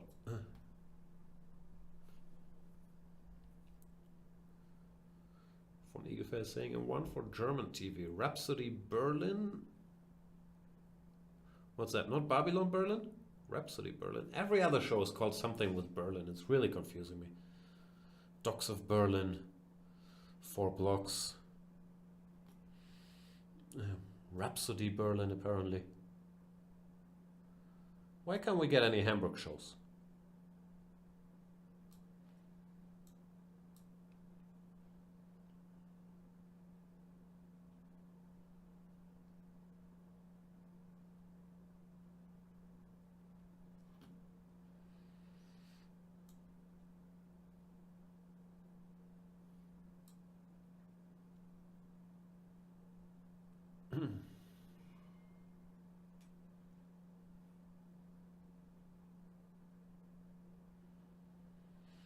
Claminator is in trouble here. And that's gonna be the end of the show. I'm hungry. I'm somewhat sleepy. Not really sleepy. Yeah, more really. Talked out. So, time to call it a day. Thanks everybody for watching. Not only this Banter Blitz, but also our coverage of the FIDEChess.com Online Nations Cup that was won by China in the final today with a 2-2 against Russia. They had draws going into the final. And of course for everybody that kept us company during the Magnus Carlsen Invitational. Before that, the Candidates Tournament. I feel like I've been doing a lot of chess talking in these Corona times. And yeah, as mentioned, very grateful to get the opportunity. The action, of course, does not stop here on Good Old Chess 24. On the 15th, we'll be doing the Steinitz Memorial Blitz Tournament with Magnus Carlsen, with Peter Svidler, with Alexander Grishov, also with a loaded female field. So that's gonna be fun. I'm sure I'll be doing commentary there. I don't know yet if in English or German and with whom. Keep them suggestions coming. But yeah, that's happening. Then after that, there is the one that I can't really talk about yet, but that I expect to happen in another big tournament. And I do not mean the Mr. Dodgy Invitational, that I also expect to happen. So, that's it from me today. Thanks for watching. Go premium on goodoldchess24.com to challenge in these banter blitzes, to watch all the video series, to support upcoming tournaments, the commentary, all the stuff we're doing only works with Chess24 premium members, only works with people going to Chessable, checking out the series. There's a new series by Magnus Carlsen on Chessable coming out soon. There is, of course, my series, chessable.com/Jan, the complete E4, E5 black repertoire. So have a look around. Thank you guys so much for watching. It's been a lot of fun. I'm sure I'll see you soon. I'll probably take a day or two off the next week because I'll get into some family trouble if not as well. But, you know, stuff will be happening. Some opening clinic episode, the occasional banter blitz.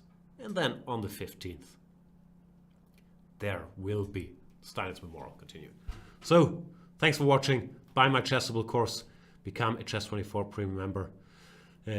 Follow us on YouTube, Twitch, all that stuff. Follow me on Twitter, @GM Jan Gustafsson. And see you guys soon. Bye.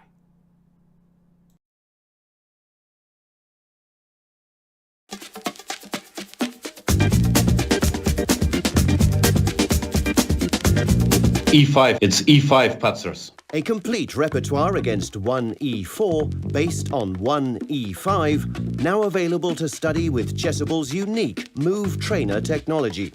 The backbone is the Marshall Gambit against the Spanish, with 3 Knight F6 against the Italian. Jan Gustafsson has revisited all these lines he has played for 20 years and worked on as a second for Peter Lecco and Magnus Carlsen, amongst others, with the help of the most powerful engines out there, Leela 0 and Stockfish 10. This has led to many new discoveries and a repertoire ready to master on Chessable that can serve the student for a long chess career. Maybe E4 doesn't exist after all. E5, it's E5 Patzers.